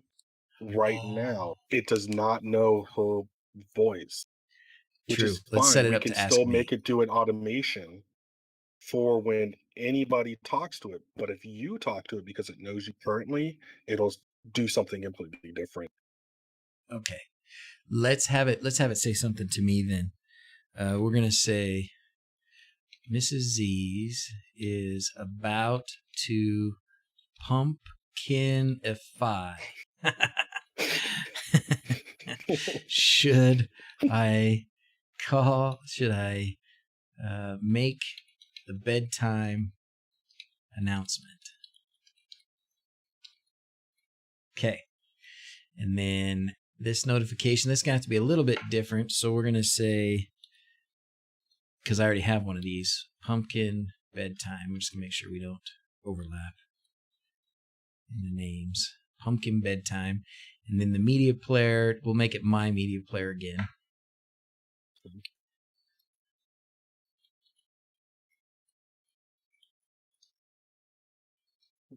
Okay. And that should do it. Oh, is Whisper working? We'll just let it do generic this time. But have you got Whisper working? I haven't used any of the emotions yet. I kind of want to get all of my stuff working perfectly, and then I'm going to add all that. Okay. Just make sure you're copying over that what's in that event ID field, just like the last one. We're going to use that. Good call. All right. Okay. All right. So we're done with that. All right. Now, under where it has event IDs, just like where it came off that Alexa actionable notifications and when that event ID switch. Okay. We're going to go back into there. Oh, nope, not that yet. We're not there. We're over here. Nope, no. Oh, event IDs. We're back up here. Event IDs. We're back that's up right, there. because this is just one place where we put all of our event IDs. Yep. I try to make it so that way everything's easy to find. Oh, I love that. Every event ID that you make for any one of these actionable notifications is going to be in this node. Mm-hmm. Oh, I love that. I try to make it so that way it's easy, and then like I said, I use my link outs, my link ins. I just have them numbered, 1 and 2. So the 1 goes to 1 and 2 goes to 2. But yeah, obviously, if you click them, it tells you where it goes from there. Okay.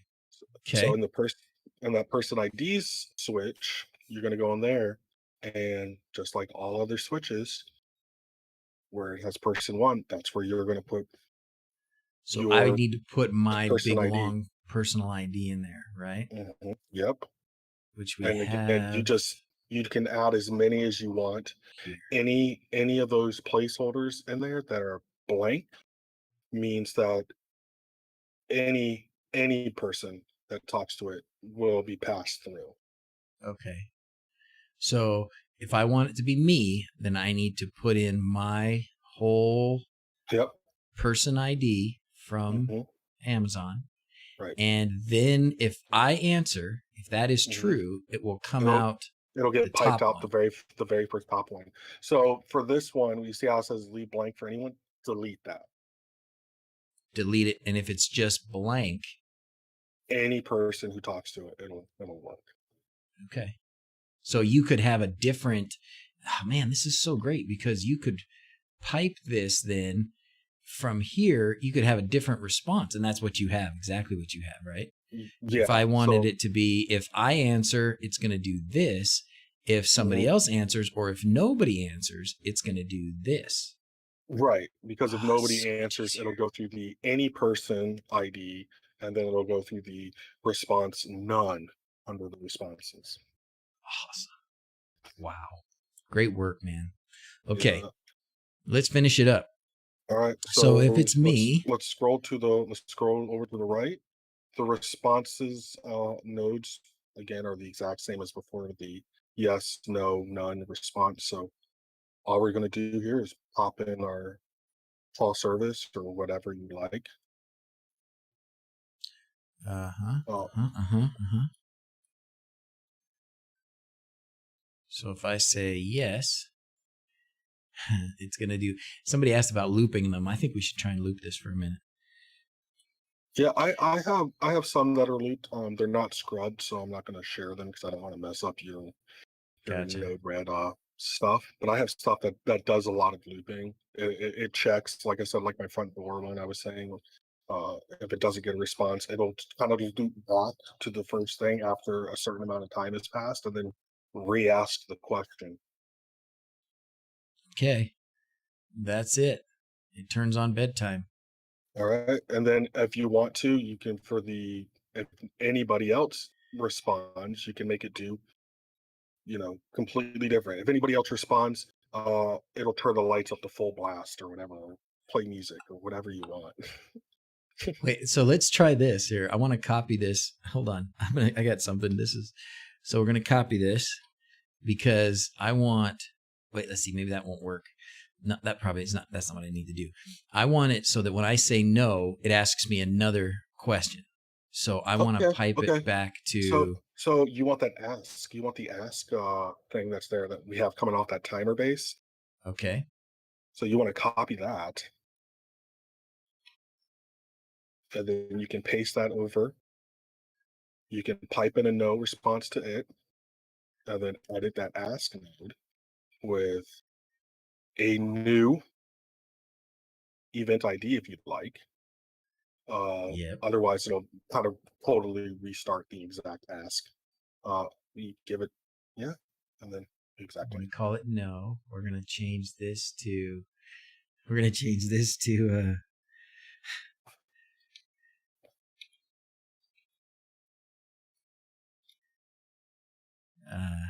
no. I'm trying to have like a conversation. I want it to be pretty funny. Okay. And you have to remember, every time it starts talking to you, when you give it a yes or no answer, it'll always say okay first. Oh, it'll say okay first.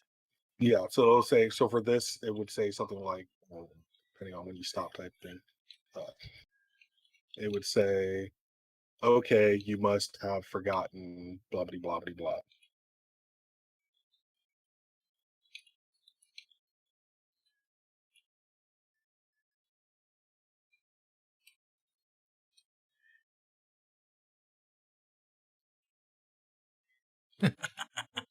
Can you guys see this?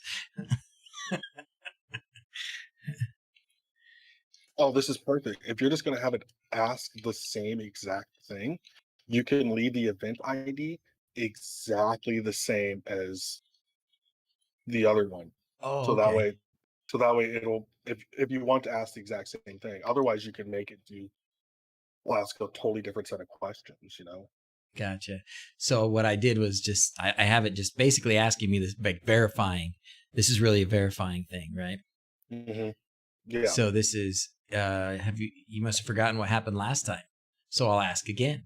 Do you want me to start bedtime? And then and then it's going to go back to yes or no again, right? Yeah, it'll go right back to the original piping through, and it'll ask you that same question. If you say no again, repeat this again. If you say yes, it'll start your bedtime thing. Okay.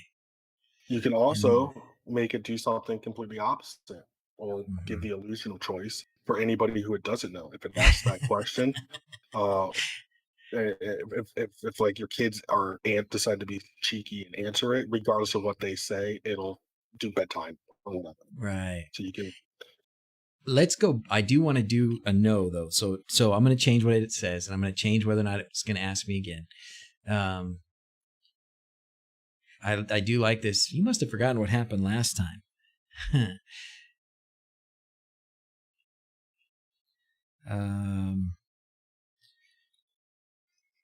Let's see. I want her to just delay 5 minutes and then do it. So okay, so the delay. If that's all you wanted to say, just be done with it. Well, I want her to respond again. So if I say no the first time, then she'll say, "Do you?" Oh, I guess that's true. And then I'll say, "Okay, last time I'll go ahead and announce you want it to actually it in okay. 5 minutes." Okay. So Okay. hold on, So what's that? I was gonna say I can share with you. Let's see, a way to make it so it just like you just want her to say like wait 5 minutes and then just say something, or you want I want this her to all wait be 5 part- minutes and then go ahead and activate it. Okay, perfect. Okay. Okay, so you can say you're done. I'll show how to do this. This is easy. So we're gonna put that new event ID into there. Perfect. And then we're gonna grab a link out node. So if you just type in link under that, and then we're going to pipe that in, and then double click on that link out,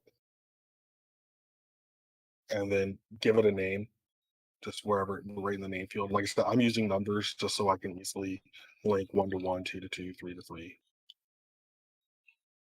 Right. Okay. And now grab a link in node, and we're going to drag that over. Yep.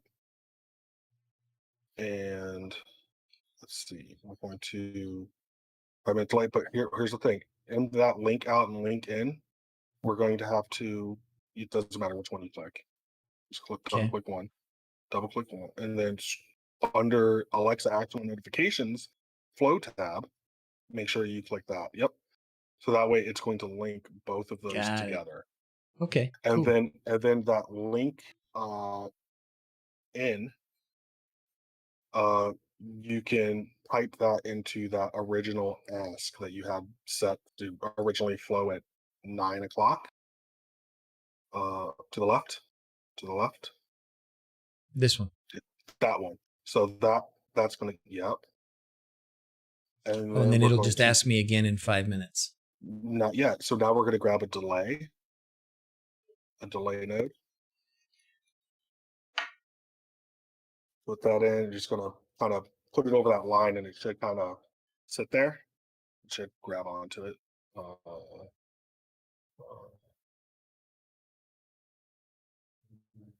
yeah, you may have to break that Okay. link and have it go in and out.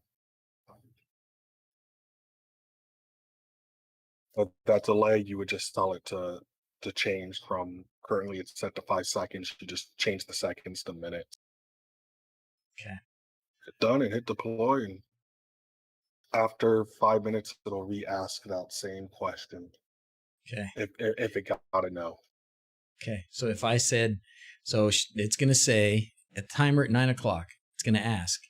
Mm-hmm. It's about Mrs. Z's is going to turn into a pumpkin. Do you want me to start bedtime? Wait, why is this not going anywhere? Because it doesn't have to. That's calling for the actual Okay. Alexa actual notification. It's just doing this, It's and just doing it. It's taking what's in that triggering data this field. event. Right. It's taking what's that data field and it's plugging it into that script. It's invisibly connected up here. Yes. And when this is true, it's really piping through this and then into this saying if I answer or if nobody answers, but this we didn't do anything with. If I answer, then it'll continue on. If it's not me, it stops, right? Won't do anything. Yeah. And then, well, maybe that's not true yet. Anyways, we pipe this in here, and then if I say yes, it goes here and then changes bedtime. If I say no, then it says, it goes, do you want me to wait 5 minutes? Right? Right. And then it does the additional event ID of that pumpkin bedtime no, which then flows back into that Alexa actionable notification event ID. Goes That here. pipes it into that third node, which gives it a delay of 5 minutes, and then restarting the original. Awesome. Awesome. Oh man. Okay. And again, if you want to check it out, you can just put an inject node on there, and you can. Let's do an inject. Yes, let's inject. So what's nice about the inject nodes using the timer based is you can just feed the inject straight onto the input of the timer, and then just change the. I like to change the payload. Yep, to message. Change it to string. I believe it's string. What is it? Or is it number? It's been a minute. No. Is time a string or is time a number? You make it say on. Oh, okay. Just payload and then string. Yep, and then on. And then if you just click the little inject thing, it'll tell you the timer will tell you that it's got an override. Oh, I see. Okay. And then there you go. Mrs. DrZzs is about to pumpkin fun. Should I make the bedtime announcement? No. Okay. Oh, it didn't do the next part. No, it didn't. It didn't. So okay, let's do it again. So put a debug node on it to see if it's actually picking up your person ID. Oh, that's okay, my master. Yes, worked. Oh, and here goes bedtime. Scriptures and prayer. Pajamas. Everybody's gonna be like, "What?" They're gonna be like, "It's not even 1 o'clock yet. What are you doing?" We're gonna do that before bedtime or for nap time now. Here they come. Hi, honey. Are you ready? Are you ready for bedtime? No. Daddy's just testing some stuff. Oh, so it's not. It's not really bedtime. I'm tired. Sign off with me. I'm not tired. I am. It's not sign off yet either. What? You have to come back in a few minutes for sign off. Why did you press it then? We're just experimenting. We're playing with some stuff. We're making some fun things for. Okay, go play. Be back in like 15 minutes probably. Somewhere in there. You need a delay between her doing stuff. Oh, Gary says you need a delay between her doing stuff. Kid's not approval factor. Way down. Gary, do you mean the delay between the response no and the second question? Because we have a delay between the second question, the no question, and it repeating.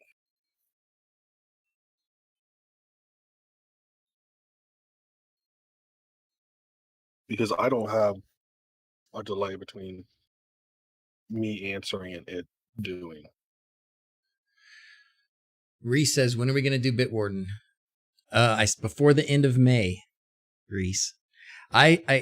So I'm going to hit the marker button here for a second because I'll just address Bitwarden. Raspy says, hold on. I know this is a squirrel, but proud dad moment when your 18-year-old sits next to you on the workbench and starts to learn to solder his first PCB. Are you talking about me? Because that's what happened to me. Or did that happen to you also? Jason says, let's look at the debug. Okay, so where should we put the debug? We should put the debug over here somewhere, right? I said no, and this didn't work. I have the debug. I have the debug set to just look at anything that passes through the Alexa actual notification event that's Okay. fired. So Okay. that's pretty much all you should need. If you all you got I would just say, Oh, it yeah, knows it's me. yeah. There's When the I last said one. when I said yes, it did, but when I said no, See, I it said didn't. no, and it didn't recognize it as me. Yeah. So that So might that have would have been part of the coming out problem down that others here. have. Mhm. So let's try this, and let's make it come out of here so that anybody can say no.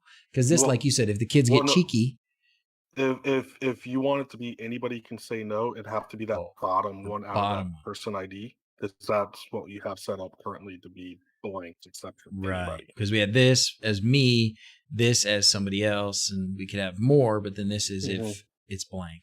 Okay. Right. So then let's try it again. Let's try that again. So if it detects you, or you can make it so if it detects you and your response is no, it'll also ask again. Okay. That's what I would do. I would have out of that response. So if it's me, if it does detect that it's me, then it'll ask again. If it's not me, or if it can't tell that it's me, it will also do that. I would change that person instead of it coming out of the person ID.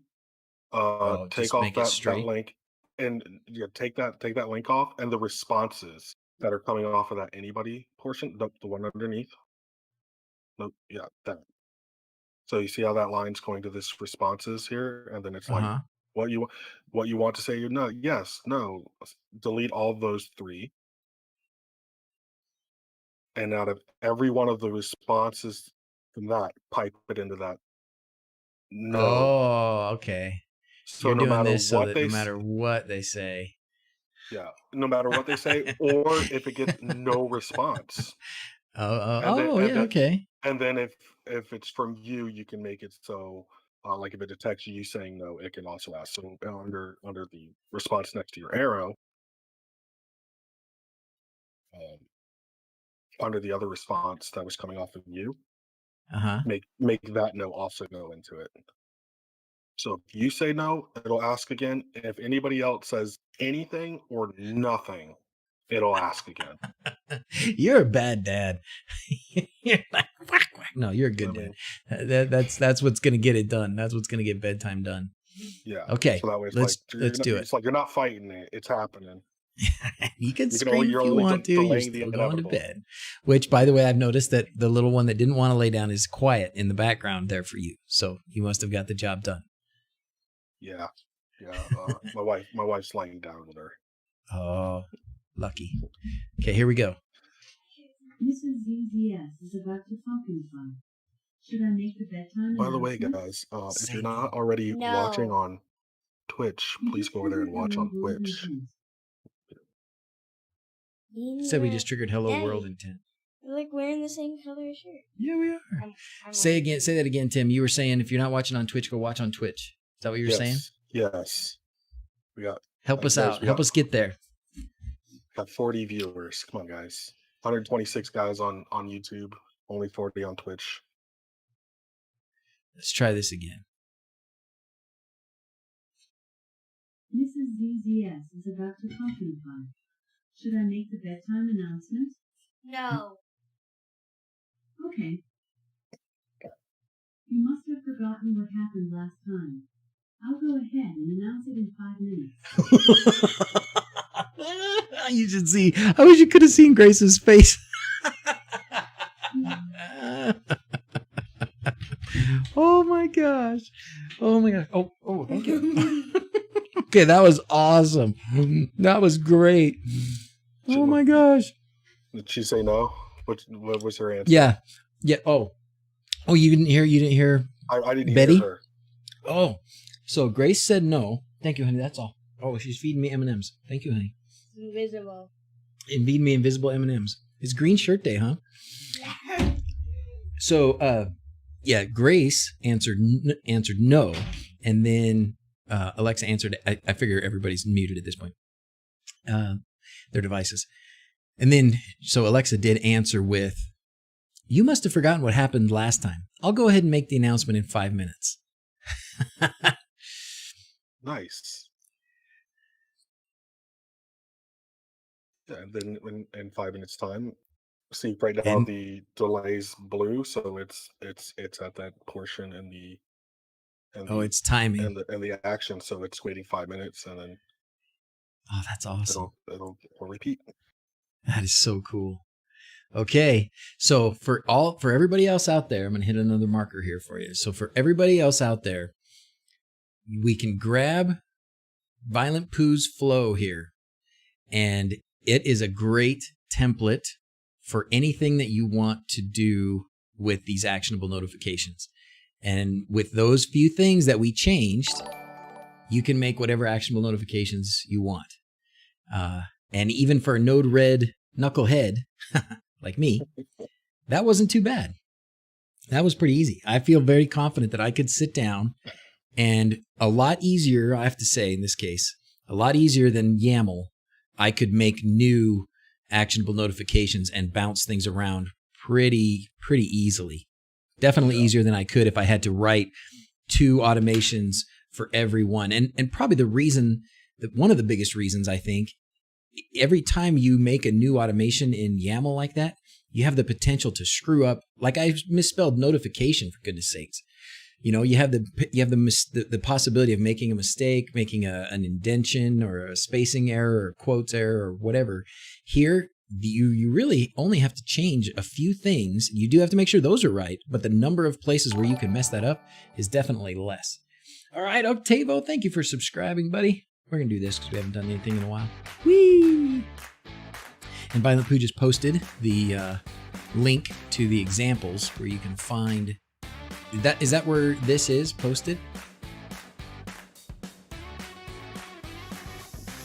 Yes, I have it posted on the examples there on the wiki. Okay. I believe, unless somebody's changed it, it should be the first one. It's called How to Set Up Using Node-RED, including Person ID. Awesome. Yes. Dude, that is fantastic. That is fantastic. Creating matchmaking for off and another one for on. Yeah, I agree, Mark. And this makes it so much nicer because with the automations, you don't get to reuse parts as much as you get to reuse parts in this. This does let you reuse a lot of it, and you don't have to reinvent it every time. Right, and that's one of the things I was trying to do when I was making this example, was try to make it as easy as I could for somebody new to get in and kind of just fill in as they need. Oh, so Kenneth has an interesting question/comment here. He says, one of the problems I've had with Node-RED is if a sensor changes name, I have to search through a lot because it doesn't update the name in Node-RED. So you mean if you change the entity ID name? If your sensor has changed names, then what you need to do is in Home Assistant, if Node-RED's not picked up on it automatically, go into Home Assistant and then go under your supervised section. Let me log into mine. In the meantime, I will say, oh, go ahead. Nope. Go ahead. Sorry. You were too fast. Yeah, sorry. You go into your supervisor section, go under Node-RED, and then just give it a restart. And then just wait for it to restart. You can refresh and then go back to your Node-RED, and it'll pull in all those name changes and get rid of what's no longer there and whatnot. So you just go in here and just hit restart, and it's just... Yeah, so you go there, tell it to restart, and any changes that it does not have, it'll pull in. There it is, 5 Should I minutes. make the bedtime announcement? Yes, because if I tell her no, she's gonna do it again in 5 minutes. Yeah. The way you have it set up, no matter what happens, she will either ask you again forever, or it will be a yes response. That's actually great. I'm not sure I completely saw the genius in what you were doing, but what this does is that if you don't say yes at the beginning, you're gonna have to say yes or no every 5 minutes until you say yes. Yeah, I love it. yeah, yeah. No matter what, that action will happen. You can just have the choice of delaying the inevitable. Yep. All you're doing is putting it off for 5 minutes. If you want to put it off for 5 minutes, okay. Yeah, The yeah. other If thing you, that I'll have to do here, and maybe we can work on this for version 2 or something, is there a way to make it so that you can pipe something to the different media players? Because we have a bunch, and I would like some of this to go to multiples and some of it to not go to all of them. Um, so so I saw in the Discord thing, Keaton has, and I don't know exactly how he has it, but I saw he's got a way of making it because he started playing with Node-RED that it does like a rolling where it rolls through all your devices. So it'll ask the question on room A. If it does not get a response, it'll then ask the question in room B and then oh, C and D, and it's kind of like a rolling until it gets a response. I don't know exactly how he has it set up. I'm wow. assuming it's probably a response none triggers a new ask on a new device. Okay. Uh, but yeah, I mean Okay. you can do it. The problem is you're not able to. Let me preface that. You can, but it's not advantageous to make it ask the question on all devices at the same time because I you see can that. use it you can use like a TTS announce function to just kind of broadcast out and then have a empty text field where it's like no real actual thing, Mm-hmm. no question. Uh, the problem with doing that though is it can only listen for a response on one device. So if you Mm, have it ask a question to a device in your garage and it's only listening to a device you have in your living room, you now have to walk all the way from your garage to your living room in a timely manner to answer it. Gary says, can't you put more than one ID in the service node? Well, you mean in this ask node? And no, I don't think it's set up that way. Right here, this where you put in the device. Right now, this can only be one. I know Mhm. when Keaton and I originally talked about this, he said he had it working with a group. But just like Tim is saying, if you have it as a group and it announces to all of them, it that it's incompatible, right? It's got to be because Yeah, it's listening for a response, so right. And it it can't can't listen on announce to all multiple of them and devices. listen to all of them. It Right. can't. It's Bec- not a function that it has, right? right. Because if it's listening on all of them, if you're in one room and you say yes to a question and your wife is in another room and she says no to that same question, it kind of like false. It's like what action is it supposed to take at that point? Yeah, yeah. I like the way that you described what Keaton has done. Is he still around? Keaton, because that makes good sense. So if you have, so for like this bedtime thing, say I want it to ask me up here, and if nobody responds, well then where else would I be potentially? Maybe next it'll ask in the garage. Okay, so if my response is no, then the flow from the no response or from the none response, then we would just send it to a basically repeat the ask node, repeat Yeah, this ask node, copy this ask node, make a new one, and then change the device to the other device. So correct. Yeah, it'll have a built-in delay because it delays a few seconds while it waits for a response. If there's no response, then it will just ask the same question on a different device. And if there's no response on that device, you pipe it to a different device, and until it gets a yes, it just keeps doing that. yeah. Like I said, I'm not sure exactly how he has it, but that's how I can imagine it because that's exactly how I would initiate that Yeah, flow. I like that. I can't do that, Dave. Button in the kitchen.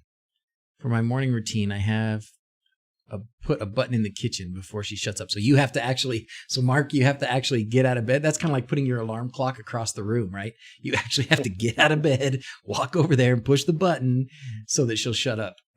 Mm. You have made a really, really complicated alarm clock. That's great. That's great. My Oh alarm man. clocks, I have to feed my alarm clocks. Oh yeah. What, the dogs or the kids or what? The kids. Yeah. How old are your kids? My oldest is 6. My youngest is 18 months.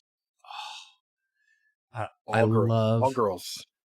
all girls, both Well, girls, or do you have twins or something? You have more? I got three girls. Oh, 18 months, 6, middle, 18. 3 years and 6 months, or 6 Oh, years. man. I got to tell you, for me and everybody's parents, probably it's a different what you enjoy the most about parenting. But man, that 18 months age, I realized, I've got 6. We have 6 kids, and that 18 months age, I love it. I love it. They starting to kind of interact with you. Yeah. They love to cuddle. They're just still sweet. Yep. Oh man. Yeah. Oh man.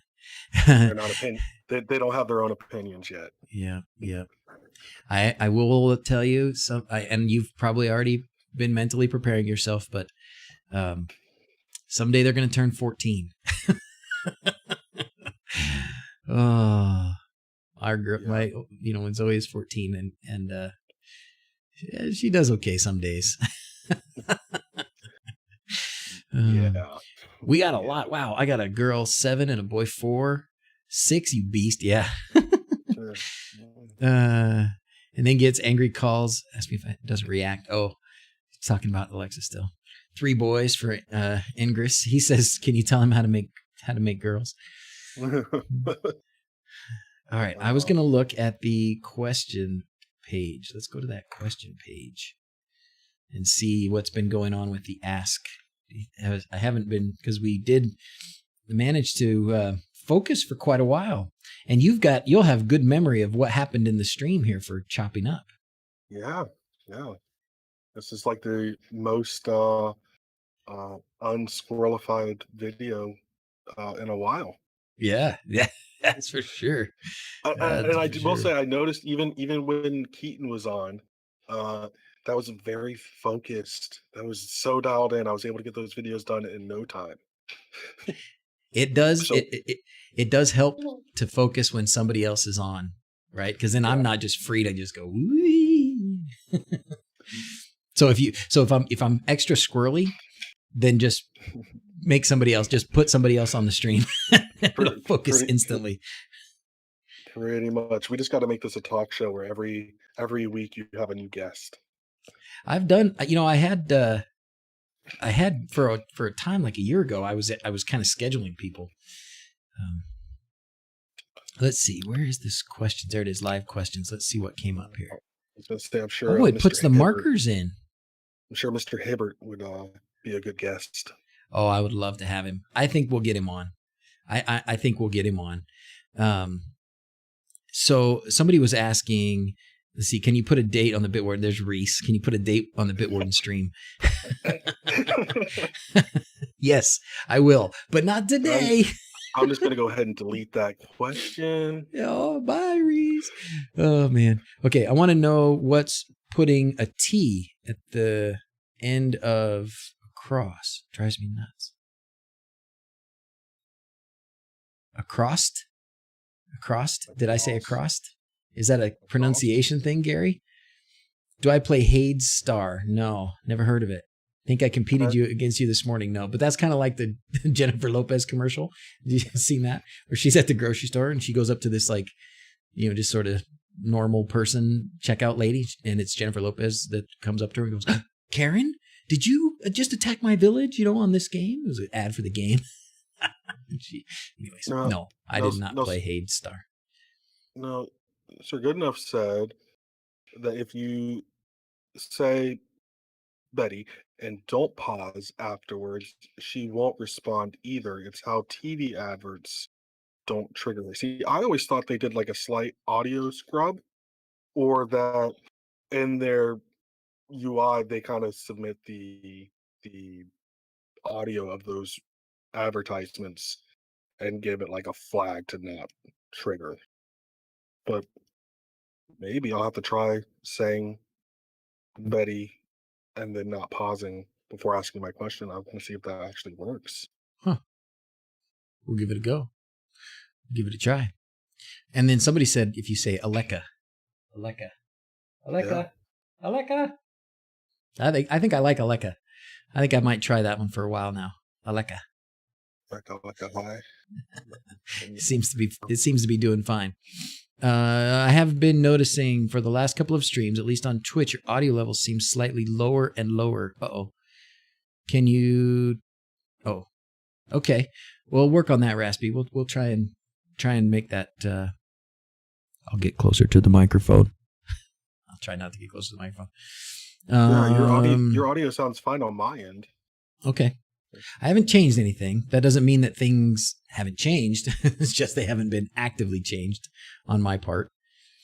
I was going to talk about Paul.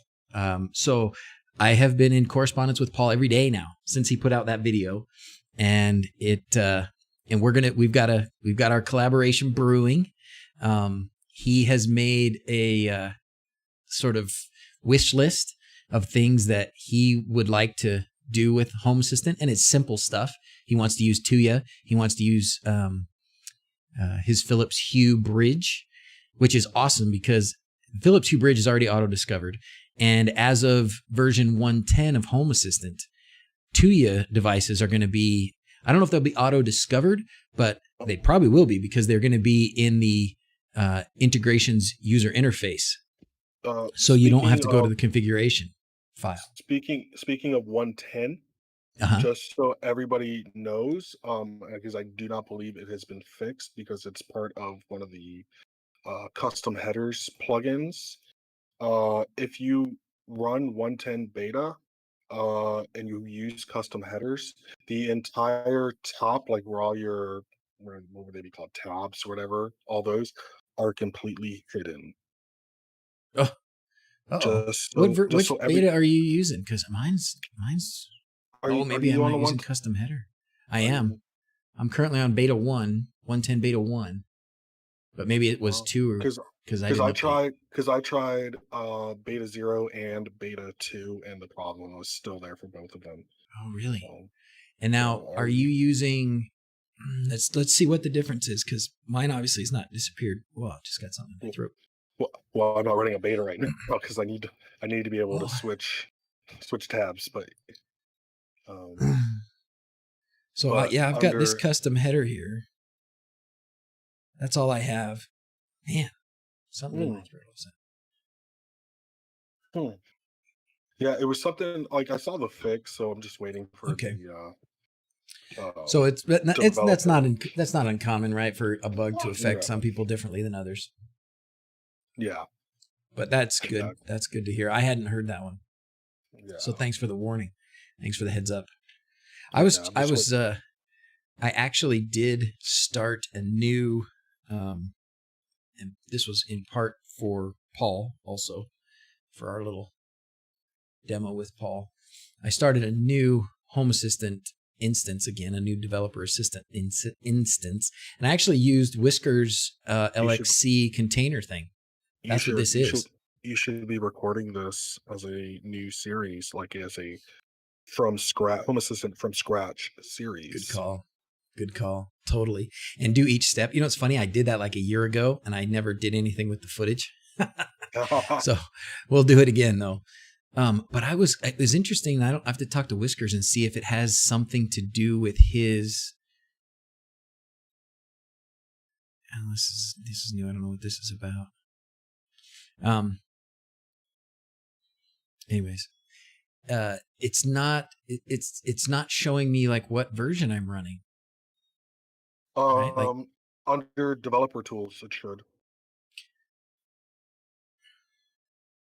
109.6, but I'm on, when I go to the supervisor, I'm on the beta channel, right? Like I've signed up for the beta channel, but it's not telling me that there's a beta available. Have you clicked reload? Yeah, let's try it again though. And then I did this last night, late last night. Yeah. And then just click dashboard. Oh, okay. Yeah, nothing. That is. When is better to use views or dashboards? Mark asked the question. When is it better to use views or dashboards? To me, the reason so far has been the reason to use views versus dashboards has been what you want in the background. you can actually see in this particular one, yesterday I was trying to figure out why my Home Assistant was using, my virtual machine was using 100% or 103% of the CPU. And so I went in here and I actually disabled animated backgrounds. So I put in this enabled false line. But before that, I wanted the animated backgrounds on this, and I'm going to turn it back on, but I wanted them on this. But for the tablet that we have downstairs, which is a Fire tablet running fully kiosk browser, when I tried to do the animated background on that device, if I just went to my tablet view, it showed up like white background. It didn't show up the animated background. So but I couldn't have a different raw configuration for Lovelace for different views. So if you want to have a different raw configuration for like this part, these parts at the top, the custom header, and right now the animated background, if you want those things that have to be at the top that apply to all your views, but you don't want some of that stuff to apply to some views, then you have to have a different dashboard. And then I think the other reason is to limit the users. Is that what you're going to say? No, I had a question about this because I don't use those custom backgrounds. If you're using the companion app on your iPhone or your Android device, do those custom backgrounds come through, or does the companion app say, okay? Yep, they do. Yep, they do. And Zachary passed his driver's test. So look out, world. So that means we got to get the brake lights fixed on the bug today. But yes, it does. So when I've had custom background running on my main dashboard, this just overview dashboard, and this is my phone view, and it has been showing with the animated background. Okay. So, but then, like I said briefly, the other reason to use different views versus different dashboards, it's very easy, and I think it's possible with views as well, but it's very easy to set specific users to have a specific dashboard and only that dashboard. So like I've got this tablet downstairs, I set up a separate user for that tablet. And when that tablet logs into the Home Assistant user interface, the front end, I log in as that tablet, and the only dashboard available to that tablet is this tablet dashboard. So somebody downstairs can't go through and click on all those different views that I have in my main dashboard. Right. Sorry, I interrupted you like 4 times, Tim. I apologize. No, it's all good. I just seen in Twitch chat somebody's asking if you're still running the folding at home because it's CPU cycles. Yeah, that's what it was. That's exactly what it was. I turned it off. I went through and was turning things off, trying to figure out where it was coming from. But yeah, totally, it was folding at home. As soon as I turned folding at home off, it dropped. And what made me notice it was that when I started this brand new Home Assistant developer blank instance here, it was chugging. It was like it was only using like 2%. It was using 2% CPU, and I was like, why is this one using 2% CPU and my other one is using 103%? And so I wanted to make sure that it wasn't a bug or wasn't something wrong. So I think what I'll probably do is still use the folding at home, but I'll just use the folding at home on the development version just to make sure I don't bog down my main version with it. Right. Although it's supposed to throttle, right? It's supposed to, like, if you need resources, then it's supposed to back off, right? Yeah, I'm not sure. I don't use the integration for Home Assistant, but I know like the standalone one, it throttles to whether your CPUs are idle or you're using the computer. I assume it probably does. And I didn't do it because I noticed a performance difference. I just happened to notice, wow, it's 103%. Better figure out why. So when you set this up for Paul, are you going to show him how to create all the automations via the UI? Yes. In YAML or Node-RED? I think because I know he uses who shall not be named to do a lot of things. He talks to him and in a lot of his videos. So it's one of those, maybe he can benefit from some of this. we may introduce Node-RED in phase 2 or something like that. I'm actually probably not going to do too much with automations right away. I see what I see with Paul and Home Assistant. I see somebody who doesn't want to dig into the depth that a lot of us do. And that's okay. He's a different kind of user than sort of the majority of the, of us sort of diehard Home Assistant fanboys, whatever you want to say. Yeah, I think he's more out of the box. Have it exactly. working. Exactly. So it's a good thing to see how he will react to using Home Assistant just as another tool, not like his main thing where he does everything. I think maybe what he hasn't done much of is just Alexa routines. Because a lot of the stuff, if like his Tuya, he had these problems where he had Philips Hue switch or a Philips Hue shades or something. I can't remember what his example that he used. I'll have to watch it so I can address it specifically. But he had, a light switch on the wall, and he flips the switch, and he wants these shades to open, and they're different brands. And he was using If This Then That to do that. Well, if he uses the Alexa skill for Tuya and the skill for Philips Hue, then those devices, I don't know for sure, but I think those smart home devices would show up as things that could be modified in the Alexa app, and he could make them interact through the app. I'm not 100% sure on that, but I think it could happen. And I think, like, I think about this a lot because I talk to my sister, my mom, and some people that barely use anything like this, and I tell them probably Alexa and Google Home will do everything you want to do for the most part. If you don't care about the cloud and you just want to buy a device and put it in, and you don't care if they're, you don't want the same brand, then I think they're doing a decent job of bringing those things together. But anyways, we'll see. My goals with him are going to be to get Home Assistant set up, and I'm actually going to probably refer him to Juan's video and Rob's video with some minor changes. I watched both of their videos yesterday, and I took some notes about things I think he could skip and not worry about with those. So he gets it basically set up on his Raspberry Pi, and then Tuya and Philips Hue.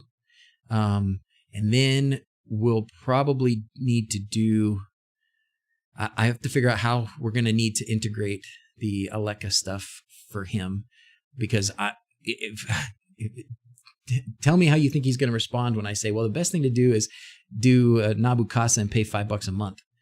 He's going to be pelvic thrusting me across the Atlantic. Right. He's going to be like, no. And that's cool. And I don't blame him. Right. And this is just this is a tool, another thing. So I want to try and make those things happen in another way. Right. And I don't know how we're going to be able to do that exactly. Keaton might have some tricks, but anyways, I haven't solved exactly how we're going to do that. I'm going to explain to him how it's possible, but I'm also going to tell him it could be pretty tricky for somebody who doesn't want to get on the command line and stuff. It's like there's a free way and then there's an easy way. Right. And then what was the other thing? And then the other big thing that he talked about wanting to do is his RM Pro. He really likes his RM Pro. So I've got the RM Pro, and I got it working a long time ago. And as far as I know, it still works. I haven't touched it in probably a year, but as far as I know, it still works. But it was not easy to get integrated into Home Assistant. So we'll see how it goes. Yeah. The RM Pro, I have one. It's sitting in a box somewhere. I found it to be a nightmare, which I made a play damn it. And from what I've seen on the Home Assistant integrations page, where it talks about setting it up, it is just the same as it ever was. Yeah, I'm afraid of that. I was poking through the forums, and I didn't do much more than to just notice that, the tool that I think that I used in the video, somebody has either modified it or improved it or made some changes to it. So I need to revisit that and see Yeah, Um, I couldn't I but could never get that executable file you're talking about where it was supposed to go through. I could never get that to work. really, So I think I that's why I posted in the live stream channel a link to a thing that I currently use to control my ceiling fans and some of my IR and RF stuff. It's called a Bond Home, ooh, and there is an individual who has made a integration, and I will post a link to the integrations page, and it works fantastically to control your speeds of your fans, turn on your lights. Uh, I personally use it because the RM Pro, the Broadlink, does not support the RF frequency that my fan controllers used. hmm, It's like they use like a lower frequency than what the like a RM Pro 333 or supports. 330 Yeah, some. like 305 or something like that, or whatever. Mhm. 314, I forget. But this thing handles them beautifully. Huh. Okay. Cool. That's good to know. Yeah, 315. You're right, so good enough. I think that was it. 315. Um, yeah, that'll be interesting to see. It'll be fun. It'll be fun. And I think it won't be, a glowing, oh wow, you're right. Home Assistant was great. It'll be, oh, I didn't know it could do that. And it does some things that are not as hard as before, but it's still too tricky for this or too hard for this or whatever. And that's cool. That's okay. But we'll have some fun. We'll do a good crossover. And I think I think especially like the Tuya stuff, when he sees how easily it will bring in new Tuya devices, Yeah. that'll make a big difference. That'll Yeah. make a big difference. Yeah. Jason says, I'm buying that today. I mean, it's great. I've had one for, oh God, almost 2 years now, and it's flawless. Like, I've been part of the integration when this guy was writing it. At the very beginning, it only turned your lights on and off. It could turn your fan on and off, but you had no speed control. They finally got speed control working. I believe it also can work with fireplaces. You have electric fireplaces or gas fireplaces. I'm not sure. Uh, you can turn the fireplace on and off. Adjust flame height and all that jazz. They're supposed to do a whole bunch of more stuff that they're integrating into it. Does Um, he have it and they're on? and they're and they're very open. The that bond bridge thing, it's gone through so many names now, I don't know. uh they have local APIs that they're working on trying to expand for everybody. They're 100% all for doing it yourself and having local control. So Wow. mine, I set it up, uh, and I firewalled it off on the internet. So if I'm home, I can use its app on my phone as long as I'm on the same Wi-Fi as it to add more devices to control it using the app, or I just use Home Assistant. Now it's so this is IR and multiple frequencies of RF, right? I mean, it's you Mhm. saying 433 and 315, and I think there's some that run on like Well, 900, right? like, Some devices. yeah, like I said, this thing, I know the range is range of frequencies it has is greater Okay. than the RM Pro. Like, it Okay. does a lot more. Okay. And Hence the price. yeah, it's not cheap, but if it solves those problems, I mean, that's great. What I was thinking is, where do you have it located? You must have some sort of central location, because it's not going to be able to do like a ceiling fan in a different I, room. I guess so maybe it could. I have it located on top of my cabinets in my kitchen. Uh, Okay. I have it uh I have it there. My Home Assistant, my Nook that runs it is in my living room. I have fans in all my bedrooms, upstairs and on the main floor, as well as the living room. It reaches everything. I Okay. just gotta place So, it in a centralized ish location. and how much of the IR functionality do you use? Um, I don't use any currently because I have it, like I said, in my kitchen. So I Uh-huh. don't have a lot of IR devices in there. But when I was testing it out, um, I mean, it responded fine to a few of the IR stuff that I had. Okay. Very cool. I think I might have to contact them and say, send me one. Like I said, they're awesome. I'm signed up on their beta forums to go through because originally the local only control was in beta. It was part of that whole thing for this bond bridge thing here. Um, and they've been completely open the entire time. And now that it's actually released for the general public to use, the the token that's required to use for this local only integration with Home Assistant is literally found in 2 clicks on the app for the Bond device. It's they don't hide anything. It is very easy. All right, there's a link for those of you that want to do it through Amazon or directly. And I know Tim already put it in there, but I'm trying to get RF devices that with a flashed RF bridge to work. I'm having issues with the YAML to make them show up.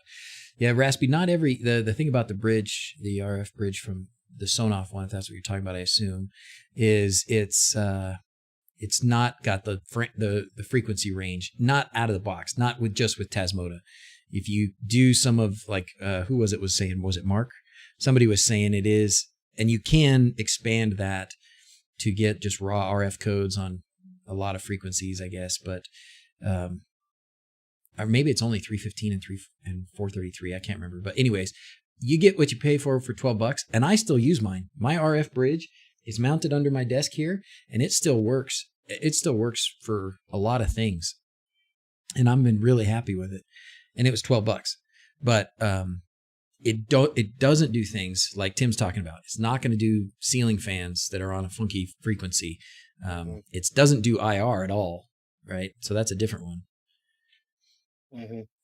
So you can either, if you have RF devices that don't work with the Sonoff bridge, you can try and do the portistich, where you flash the other chip on there, and that can expand which devices it can communicate with.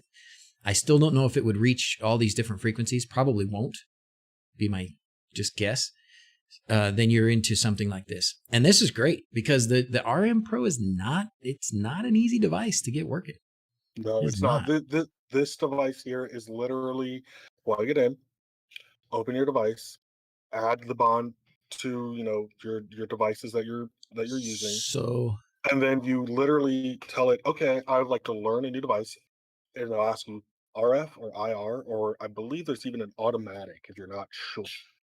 You tell it what you want, and then you literally just press and hold down the device when it's in learning mode, like the button that comes with your fan or is on the wall, whatever, and the bond will flash like a green light or whatever. And when it flashes the green light, you can let go of the button, and it has learned every code just off that one button wow. press.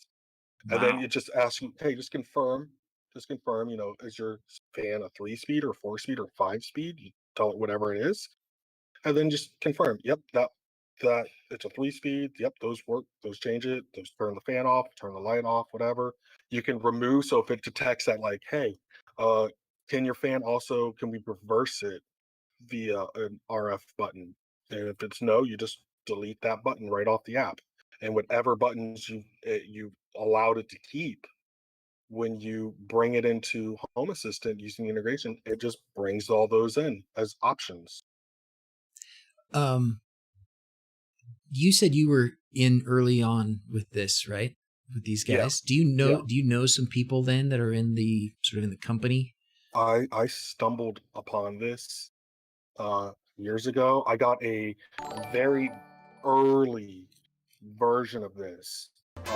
And then when they were starting to open for local API, I had to get into a super alpha version almost, just to try to get that to go around. Um, and then I eventually I bought the newer version, which is what this is, and just out of the box, it's public. It was public open API, no beta needed, and everything just worked. I'll contact them, and I'll explain the situation with Paul and me and see. I want them to send one to Paul Yeah. and let him do his own unbox setup, use with his device things. Because if he can do that and already have that, then we don't have to try and go through the process of the RM Pro and Home Assistant with him. Correct. Because all he would need, just like the integration says, all you need is whatever the IP address locally of the device and its token, and the token you just get from the app. Do they even sell the Pro anymore? They don't even sell the Pro anymore? I think it's like they have like RM4s. Pro 4? I think. So there's the Mini, the RM Mini. Pro Plus. 2019. So the Mini is, I thought the Mini was just IR. Yeah, the Mini, the black beans, yeah, those were Yeah. just IR. Okay. Isn't that funny? Looks like this is, oh, it's cheap. Okay, I just wanted to compare prices and see where it compared with this guy.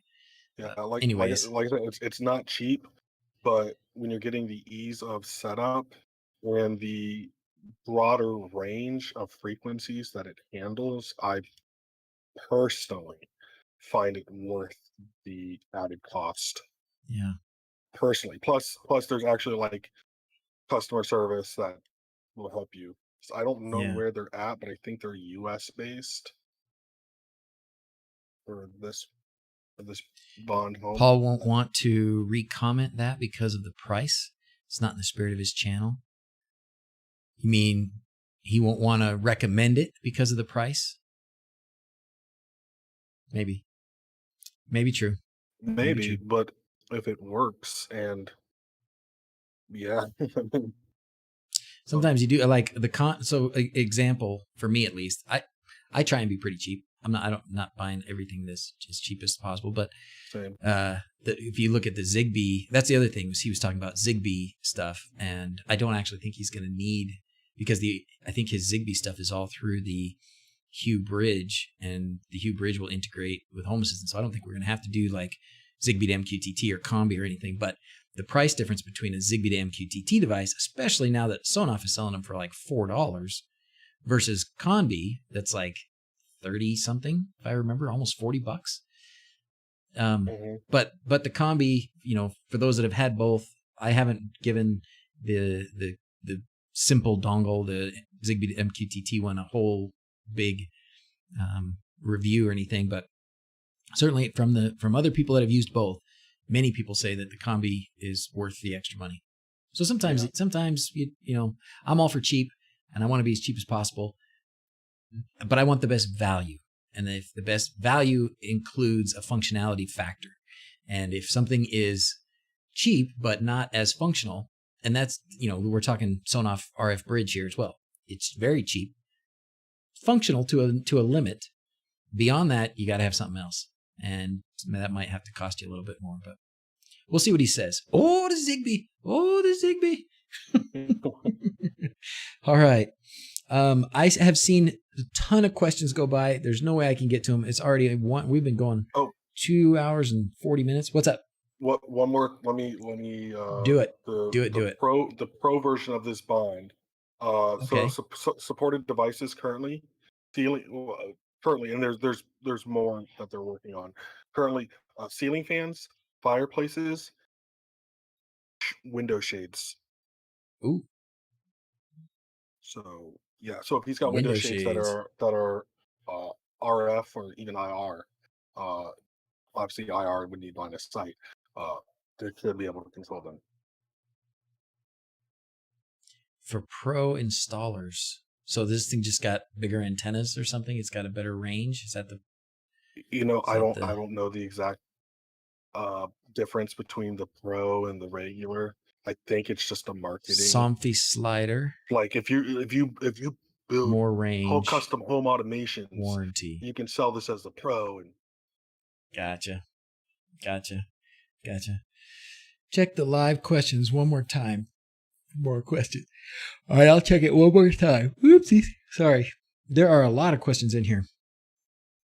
Holy moly. Holy moly. What kind of motion sensors do I recommend? Well, do you have Zigbee hub already of some kind? Because the Zigbee motion sensors are pretty good and they're pretty portable, so you can put them in all bunch of places. You could also do the Wise motion sensors. Right? I think those work. I haven't tried them directly into Home Assistant, but I have also used the Sonoff RF motion detectors. I have 2 Sonoff RF motion detectors. They're not small; they're big and bulky. But I've been running those on the same pair of AA batteries for well over a year, and they get used a lot. One of them is in the bathroom right here that us boys on the top floor here use, and that's the one that when you walk in the door, it turns the lights on and turns them off if nobody moves for whatever I set it to, 15 minutes or something, to keep the boys out of the shower for half an hour. So that one still works, and then the other one manages the lights in the garage. So if I'm working in the garage, as long as I'm walking around, it makes sure the lights stay on, or it turns them on if I walk in there and I didn't come in through the front, because we have it on a door as well. So the Sonoff RF motion sensors are very good. I think I want to say those were about $5, plus you have to have the bridge, which was about $12 maybe. It's been a long time. But they work well. Not hard to integrate into Home Assistant. The Zigbee ones also work well. Going to be a little more expensive. You have to have Combi or Zigbee to MQTT, and then you have to have the sensors, which I think were around the $10 each, something like that. And then I don't remember what the Wise sensors were. So there you go. What do you use? Sorry, my kids were talking. For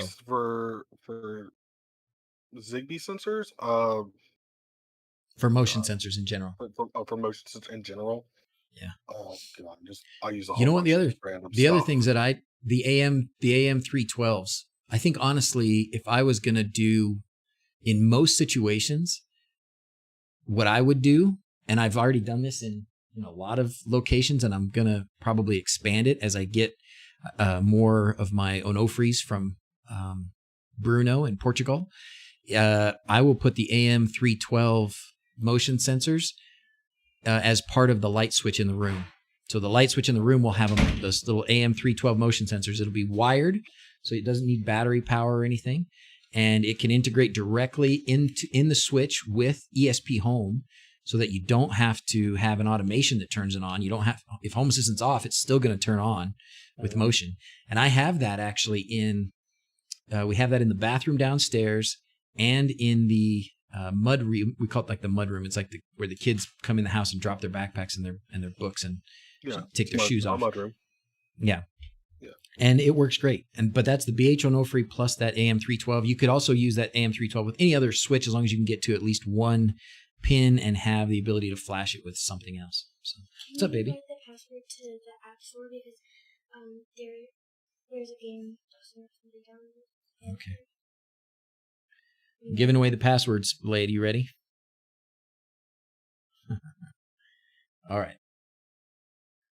There it is. Okay. That's it. Okay. That's it. I am out of gas. I am out of gas. Yeah. Same. But I think we did good. Do I have a video for the BH used in the switch? I sure do, Raspy. I have 2 of them. And you can see them both. One of them was the one I did in the mudroom, and the other one was the one I did in the bathroom. I've got videos for both of them. They haven't been super highly watched, but I honestly think they're my favorite smart switch. And if I was going to fill my house with one switch, that's what I would do. And I was just looking at, I've been talking to Bruno. There's going to be an ESP32 version at some point, and that will be able to have more relays. Because I've got a couple locations where I have 4 switches in one box, and I want, one small device that I can stick back in behind everything, still use the big rocker switches, and trigger those relays. So mine are ESP Home. You can use Tasmoda on them. You can also use whatever the software is that Bruno uses, which he's got MQTT and stuff. Sorry, go for it. According to Mark and Twitch, apparently the bond bridges are not shipped to the UK. Okay. Well, then maybe I'll have to buy one and send it to him. I wonder if the app would work if he's in the UK. That's a good question. Like I said, I have mine completely not connected to the web. It's all local, and as long as I'm on the same Wi-Fi as it, I can control it through its app. But I don't know if he would be able to. Well, he's Android, so he could just get the APK file, and yeah, he could. He should be able to run it regardless of whatnot. So since we've been talking about these, this is just Bruno's store.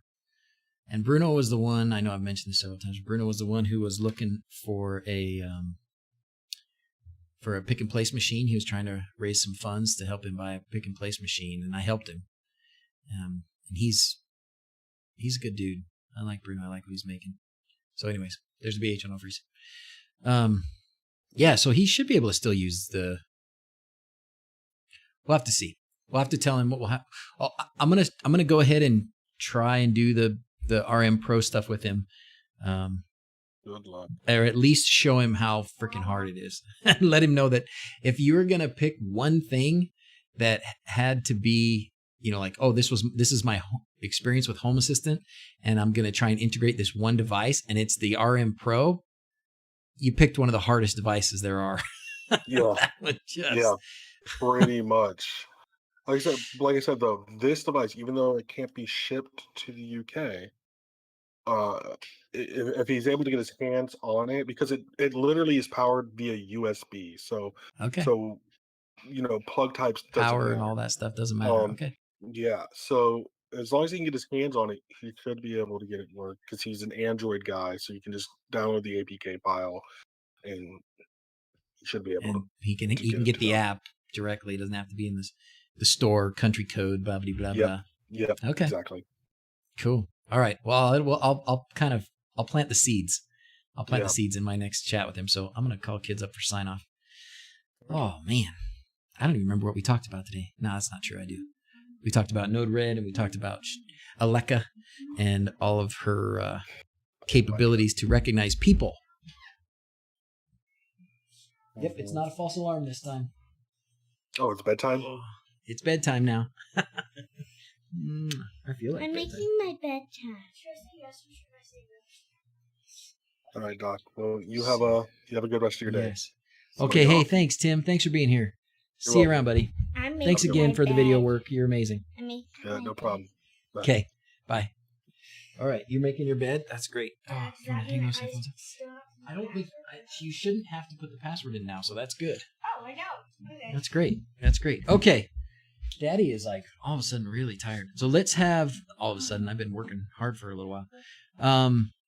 Let's have thanks for that, Octavio. Look what that guy, he says some really nice stuff. Dr. Z is very informative and fun session. Thanks for both of you. So thank me and Tim for sharing your knowledge. I'll keep returning. Take care. Have a good day. Oh, and we're gonna have to find somebody to raid. So we'll sign off with you kids, and then we'll do a Twitch raid for the last few minutes. What's a raid? I'll show you. You can see. How do you guys want to sign off today? How do you want to sign off, Blondie? Like we just played Fortnite for 3 hours. Sign off like we just played Fortnite for 3 hours. I haven't been. How are you gonna do that? I only played for 2 hours and 59 minutes.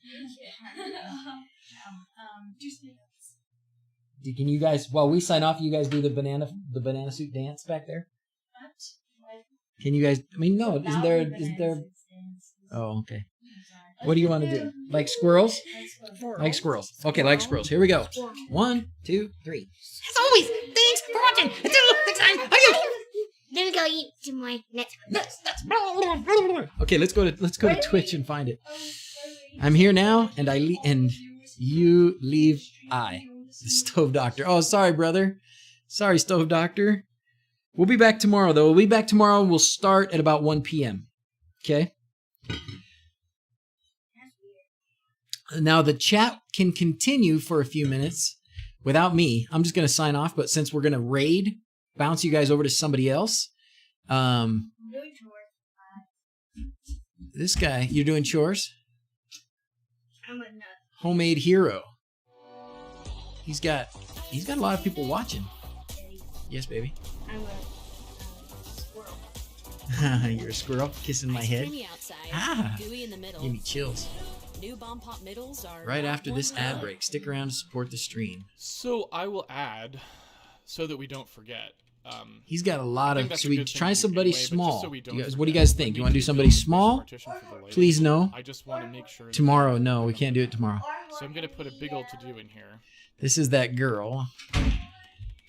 Let's see. Have a good night, everybody. Morning, afternoon, evening, whatever. Yeah, go smaller. I agree.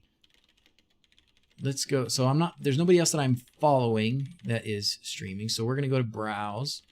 We're gonna go to science and technology, and we're gonna see what's going on out there. Who's doing what? Starting a new project. Flight Deck, a hardware-software interface for streaming. Ooh. Chill programming and study. Hack Pack. A lot of these are like game developers. It's not quite our thing. Hey, there's me. Open source Python programming. What do you guys think about that? Code, live coding tools and games. Game development. 3D stuff. Full stack Discord clone with Father.js. Oh, he's got 203 viewers. I thought this was in order of who had viewers. King of the Hill Fun. Try Hack Me. What do you guys think?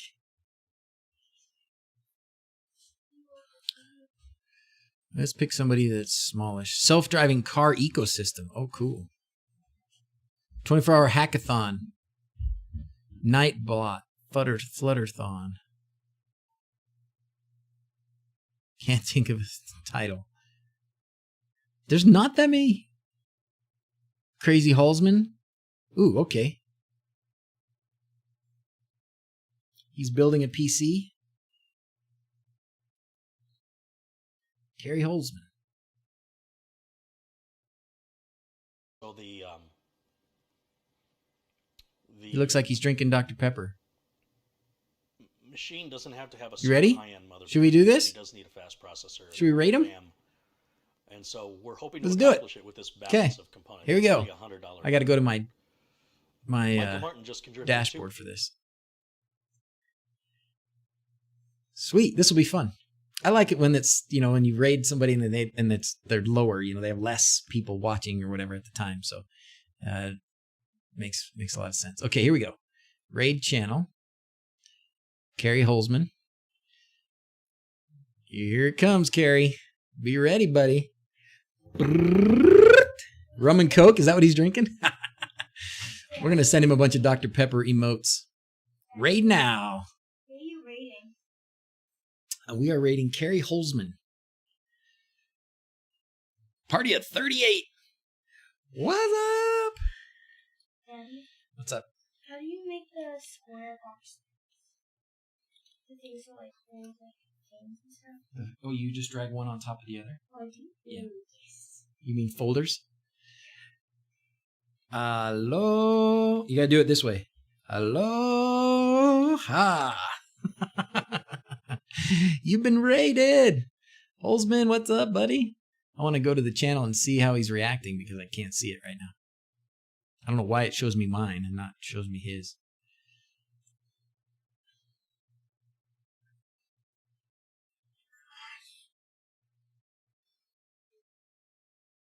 Reliable.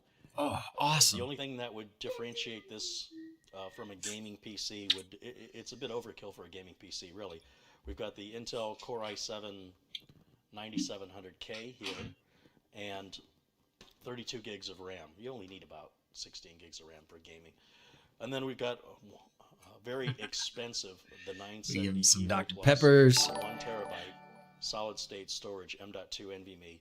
This is about the best drive on the market I right gotta now. turn the sound back as on. far as performance goes. All right, everybody. I'm going to mute There are myself. other Adios. drives, like there's